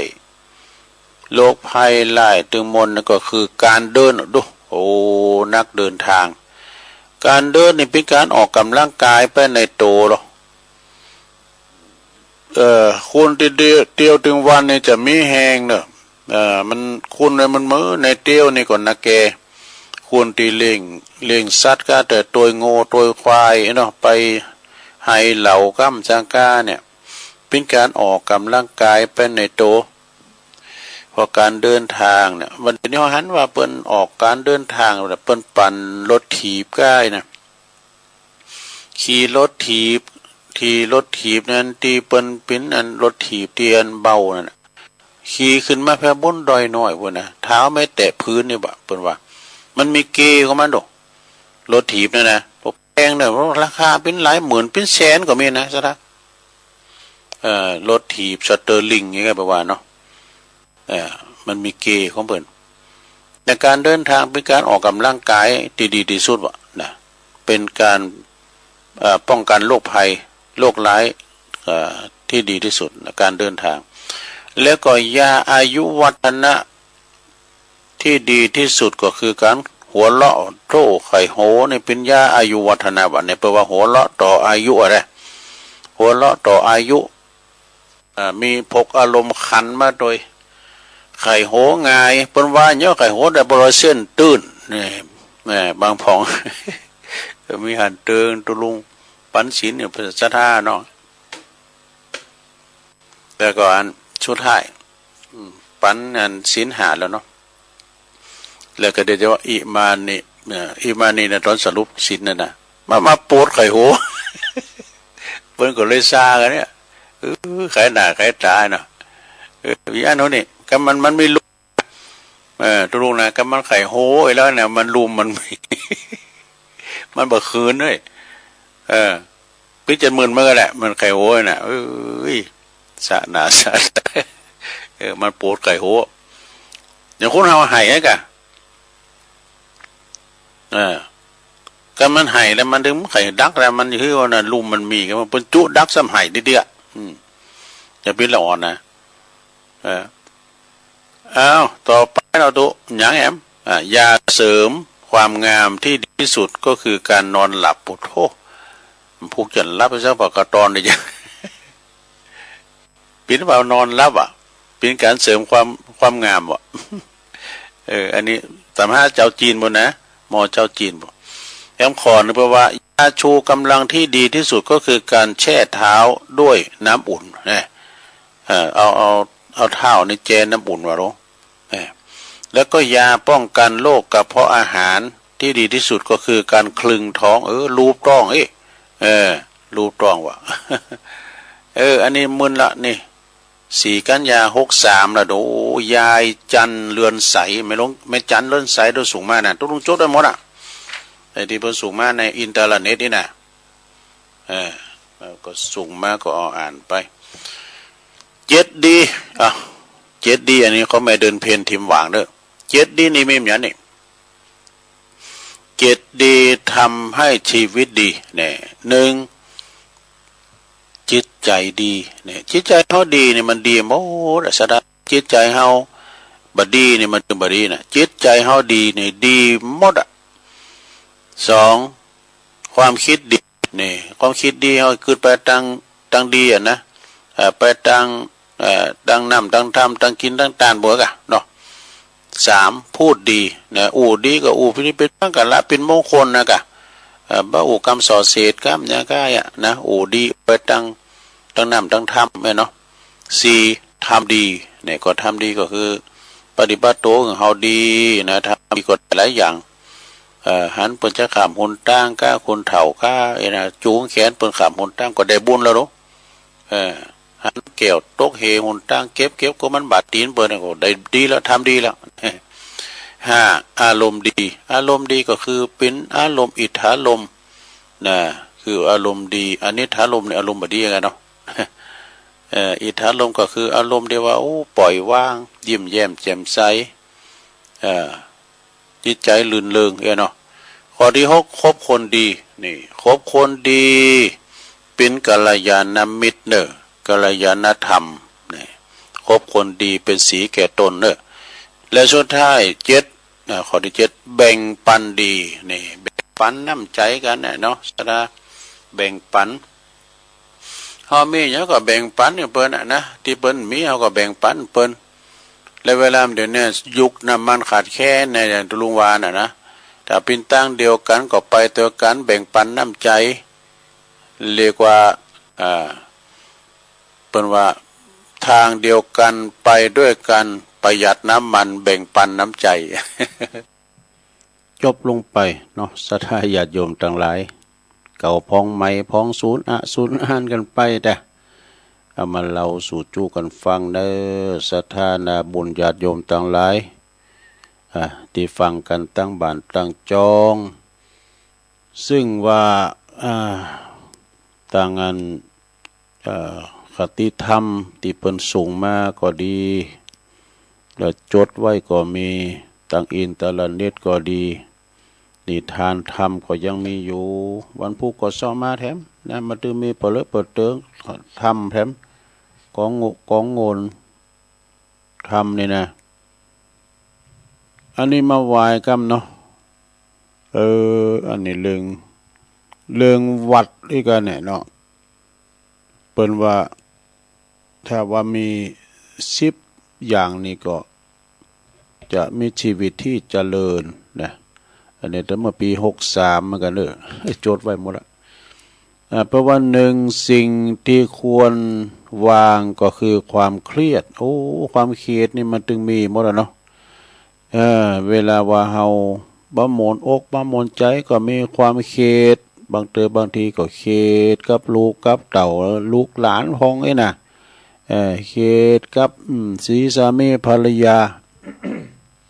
บางทีก็เครียดกับหนี้สินพลังอะไรมันถึงมีนะศรัทธา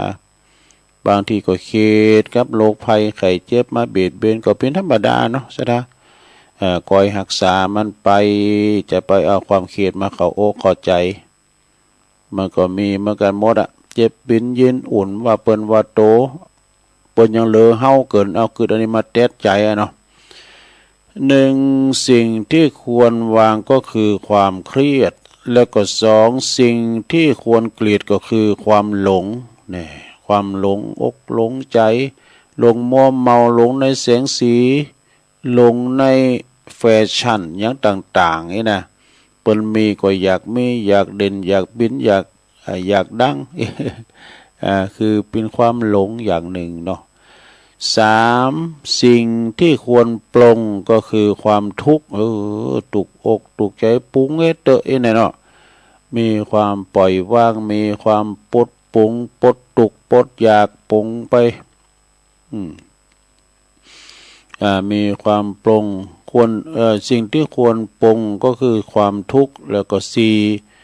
สิ่งที่ควรปลุกก็คือปลุกความกล้าเนี่ยกล้าหาญกล้าทำกล้ามีความแก้วกล้าเนาะห้าสิ่งที่ควรฆ่าคือความโกรธ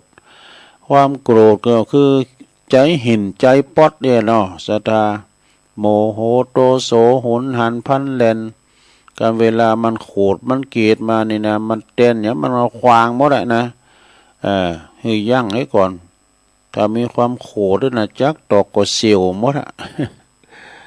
มันดีอย่างเดียวเนี่ยความโกรธความเกลียดเนี่ยนะตำน้ำพริกมันปั่นเหลกว่ะตุลุงทองว่านะข้อที่หกสิ่งที่ควรลดก็คือความโลภเนี่ยโกรธโลภนี่โลภนี่ความโลภอยากใดอยากมีอยากเป็นเปิ้นมีก็ใครมีตัวเปิ้นใดก็ใครใดตัวเปิ้นนี่นะความโลภโลภทั้งอย่างนี้ก็โลภตีให้ตีนาโลภตีหอตีเฮินคุ้มจองโลภตีของวัดของว่าไอ้นั่นเนาะความโลภ อันนี้คือโลภตีแล้วก็เจ็ดสิ่งที่ควรครบก็คือความดีนี่ความดีนี่ถึงไผถึงไข่ครบบ่ว่าจะเป็นคุณบานก็ดีว่าจะเป็นครูบาอาจารย์ก็ดีนะถ้าเป็นคุณดีไผก็ไข่เข้าไก่เนาะเข้าไก่เหมือนกับครูบาอาจารย์เนี่ยที่เปิ้นมีปาละมีเปิ้นมีความดีในโตเปิ้นมีบุญเฮาใครแบ่งบุญจากเปิ้นไปทำบุญกับเปิ้นเนี่ยกะนะเรียกว่าเนื้อนาดีปลูกหยังก็งามเนี่ยแปดสิ่งที่ควรมีก็คือสัจจะนี่สัจจะคือความจริงใจเนื้ออื่นได้ก็คือสัจจะสัจจังเวอมตาวาจานี่นะเนาะกำอุกับจานี่มันบัดตายนะในโลกเขานี่นะ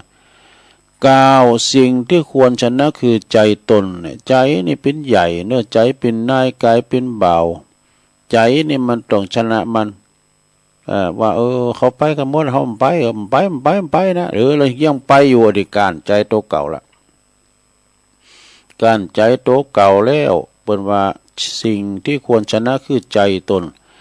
ใจเฮานี่มันก็แปรเปลี่ยนหมุนเวียนเหมือนกันเด้อใจของคุณเฮานะยามมาหนุ่มนี่ใจกล้า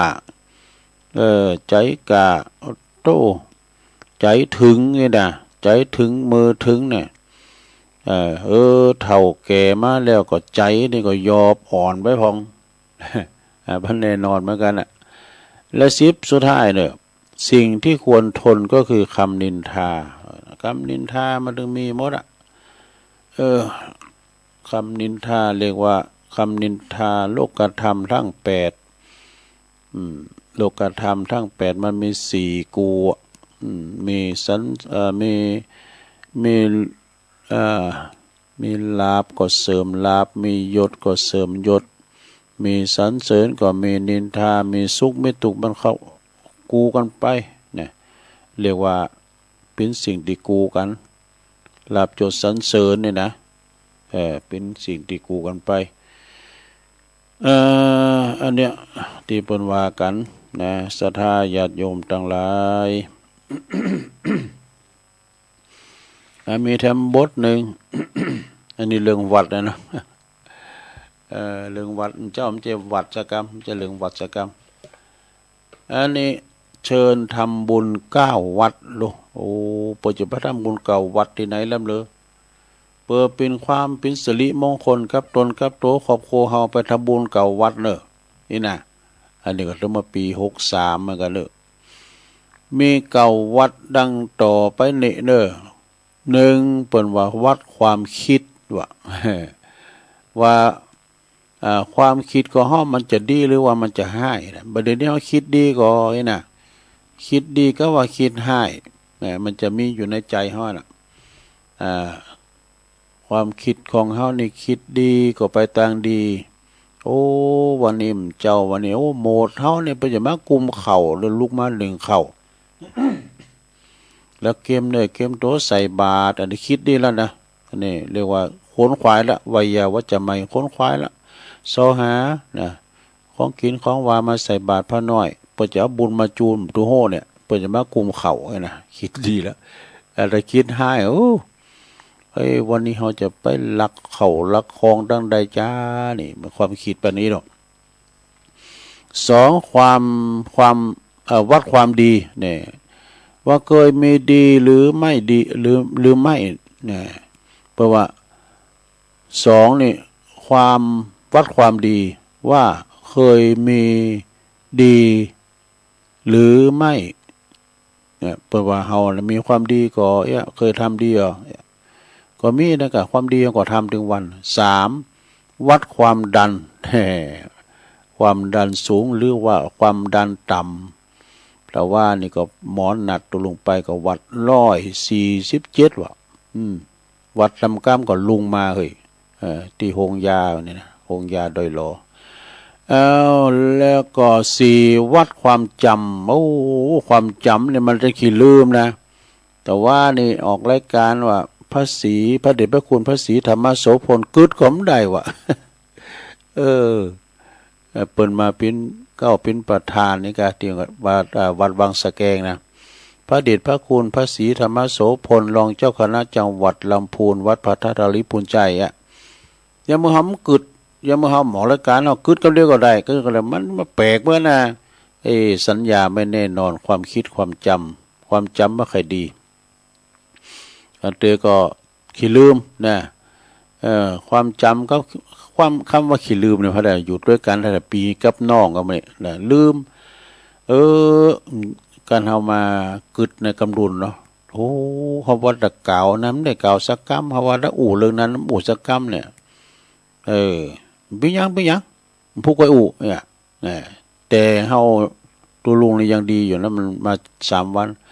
แต่บางตุนเนี่ยเปิดมา7 วันเนี่ยมาตื่นนี่กะนะทำ7 วันก็ด้วยแต่มาตื่นวัดความจำว่ามันยังจำดีหรือไม่เนี่ยมันก็จะคอยเสริมไปเนี่ยสัทธาญาโยมความจำนี่นะเอาพอแล้วสังเตคุณดังนักร้องดารานักร้องก็ตามสังเตนะเปิ้นก็มีความเฉยชาไปเขามาหันในคลิปนะลูกหลานเปิ้นเอามาออกนะอย่างอาจารย์เนี่ยที่ผลงานเพลงครูลำดวนฝนเดือน6เนี่ยนะอาจารย์ลุงเพชรแหลมสิงห์เนี่ยเปิ้นมีความจำเสื่อมเหมือนกันนะเนี่ยเปิ้นเอามาออกลูกหลานเปิ้นเอาคลิปนะโอ้ก่อนที่เปิ้นห้องเพลงจัดมนต์นะแต่ว่าวันซื่อเนี่ยก็หันดาวบ้านดอนคนขี่หลังควายก็สีเอาเฉยชาไปสีเฉยชาไปแล้วก็หันคนหนึ่งแหมบุคคลหนึ่งอันนี้เป็นปิ้นโตนักการเมืองดาวแห่งสภากำแล้วนะปิ้นรัฐมนตรีก็ปิ้นอันนี้ก็อยู่บำรุงนี่สัญญาไม่แน่นอนเฉลิมอยู่บำรุงเนาะลูกหลานเปิดก็เอาขึ้นรถก็ยกเท้าขึ้นตัวอันนั่งแล้วก็ยกเท้าขึ้นเนี่ยเนี่ยก็พี่เนี่ยศรัทธาเฮามันจะเป็นไปอย่างดีอยู่คุณที่มาดูแลนี่นะเปิ่นคอยดูแล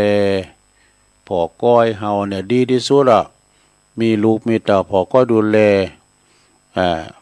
อย่างนั้นท่านมหาเปิ้นบอกไว้ว่าตุลุงเปิ้นมา วิธีใจอ่อนเลยตุลุงเฮานี่นะตุปู่ตุปอนี่นะเวลาเจ็บเป็นยินอุ่นเนี่ยเฝ้าตายเด้อสุมาเด้อ อย่าเฮ้ยอ่านทันหลายเนาะก็มันมีไปพอก้อยดูแลลูกหลานก็ไม่ใช่เข้าไก่ปิ้นผาเลืองไอ้นี่ก็ว่าก็ปิ้นคติธรรมไปทำอย่างเด้อคุณเฒ่าเฮามาว่าวันคุณบ้านคุณวัดก็ตามได้เวลาวันลุ่มมอนนอนเสือติดต่างติดเต้งเนาะไผจะมาพอมาก่อยอย่างตุลุงเขาเนี่ยมีลูกศิษย์ลูกหาอย่าเนาะศรัทธาท่านมาหาว่าเฝ้าตายว่าเว้ยเด้อไปมันทรมานมึนเนี่ยก็มันไปคำเดียวก็ดีกะก็อย่างไปอย่างพระธุดงค์เนี่ยก็นักเกเนี่ยมันเคยเอาแล้วนะไปคำเดียวนะไปหลายก้อหลายตุนด้วยถึงไหนวัดสายตานี่ต่อไปข้อที่6วัดสายตาว่ามันยาวหรือสั้นนี่ถึงวันในการมีสายตานี่การมีแว่นนี่อ่านถ้ำบ่ได้หรอกซะนะแต่ตาสองจั่น8วัดสันดานนี่มันจะว่ากรรมหยาบเนิศธาเนี่ยเหมือนกับกรรมเนี่ยกรรมดีก็ว่ามีกรรมชั่วก็มีนะเป็นคำกลางสันดานดีก็มีสันดานชั่วก็มีสันดานดีหรือชั่วนี่นะ9สุดท้าย สุดท้ายนี่วัดหัวใจเนี่ยว่าหัวใจของเราต่ำหรือสูงผู้ใดหากว่าเขาได้ครบทั้ง9วัดนี้นะผู้นั้นย่อมรุ่งเรืองแน่นอนจบศรัทธาญาติโยมเชิญทำบุญ9วัดเพื่อความเป็นสิริมงคลเนี่ยเป็นว่านะวัดที่1วัดความคิดว่าเขาคิดดีหรือไม่ดี2วัดความดีว่าเคยมีดีหรือไม่นั้นเนี่ย3วัดความดันว่าความดันสูงหรือต่ำ4วัดความจำว่ามันยังจำได้ดีหรือไม่5วัดหัวใจว่าหัวใจเต้นเร็วหรือช้า 6วัดสายตาว่ามันยาวหรือสั้น7วัดสังขารว่ามันตึงหรือว่ามันหย่อนยาน8วัดสันดานว่ามันดีหรือชั่ว9วัดหัวใจว่ามันต่ำหรือสูงนี่หากว่าผู้ใดเข้าได้ทั้งครบทั้ง9วัดนะผู้นั้นย่อมเจริญรุ่งเรืองแน่นอนจบศรัทธาญาติโยมทั้งหลายนี่เป็นกรรมที่เป็นส่งมาตังอินตาลเน็ตเด้อเอามาเล่าสู่จูกันฟังให้กับศรัทธาญาติโยมทั้งหลายเนาะวันพุธนี่ก็จะเสาะมาแถมวันพุธนี่ก็จะเป็นวันเสาร์และจะเป็นวันสร้างทำกิจกรรมยกวัดมาบ้านนี่นะเนาะยกวัดมาบ้านแต่ตุลุงนี่ยังใครห่างไปเด้อจะเมื่อนะมันบันทึกแต่มาฟังของอาจารย์เน้นหลักเนี่ยโป้เปิ้นเข้าทากะเปิ้นถีดีนะเปิ้นมีกูกรรมตุลุงในกรรมถวายอิมานินี่ก็มีนะก็ไม่เรื่องตลกเลยก่อนนะลุงพรมนี่ไปวัดซักเถอะวะ เมเปิ้นก็จมนะสู้ยังไปวัดให้พ้องตุลุงก็ถามหาบุญอ่ะไปวัดไปว่าพอว่าพระเจ้ามันเบ่นหน้าไปทางใด วันหนึ่งลุงพรมก็ได้เข้ากล่องแล้วก็ไปแต่ไปใส่เข้าบาตรที่วัดบ่กะหาหู้ไม่ว่าในวัดหันมีแม่คำมาถ่ายอยู่หันก่อนแล้วแม่คำมาก็เหมือนกันว่ามันเคยไปวัดสักเตอนะ2คูณนี่ต่างคูณต่างมาวัดบ่ว่าจะเป็นแม่คำมาก็ดีลุงพรมก็ดีตุลุงไปก็ดีแล้วพอออกไม่ออกบ่เคยหันมาวัดสักเตอมาวันนี้ก็ดีแล้วเอาใส่เข้าบาตรแล้วก็เกณฑ์นี่ก็แล้วเก่ากรรมถวายกันเด้อว่าจ้างก็บ่จ้างเนี่ยอันก็ว่าตัวตุลุงเด้อตุลุงมันก็ตั้งนะโมตัสสะภะคะวะโตอะระหะโตสัมมาสัมพุทธัสสะ3ตื่นเนาะเอาว่าตามเด้อพอออกไม่ออกอิมานิแม่คำมาก็ว่าอิมานิปู่พุ่มว่าพอหน้าตุลุงมาว่าอะไรพอออกย่อมว่าตัวแหละว่าทำไมอิมานิก็ว่าเตอที่3ลุงภูมิก็โอ๊ตไหนก็ไอพรมนี่ เข้าใจด้วยมันเล่มือนั่นนี่เมื่อวานห้ามจู จุ่มออกวัดไปว่าลุงภูมินะตัวเจ้าก็ได้หันเฮามาวัดมาวาสักเตื้อก็ห้ามหาก็อีมานี่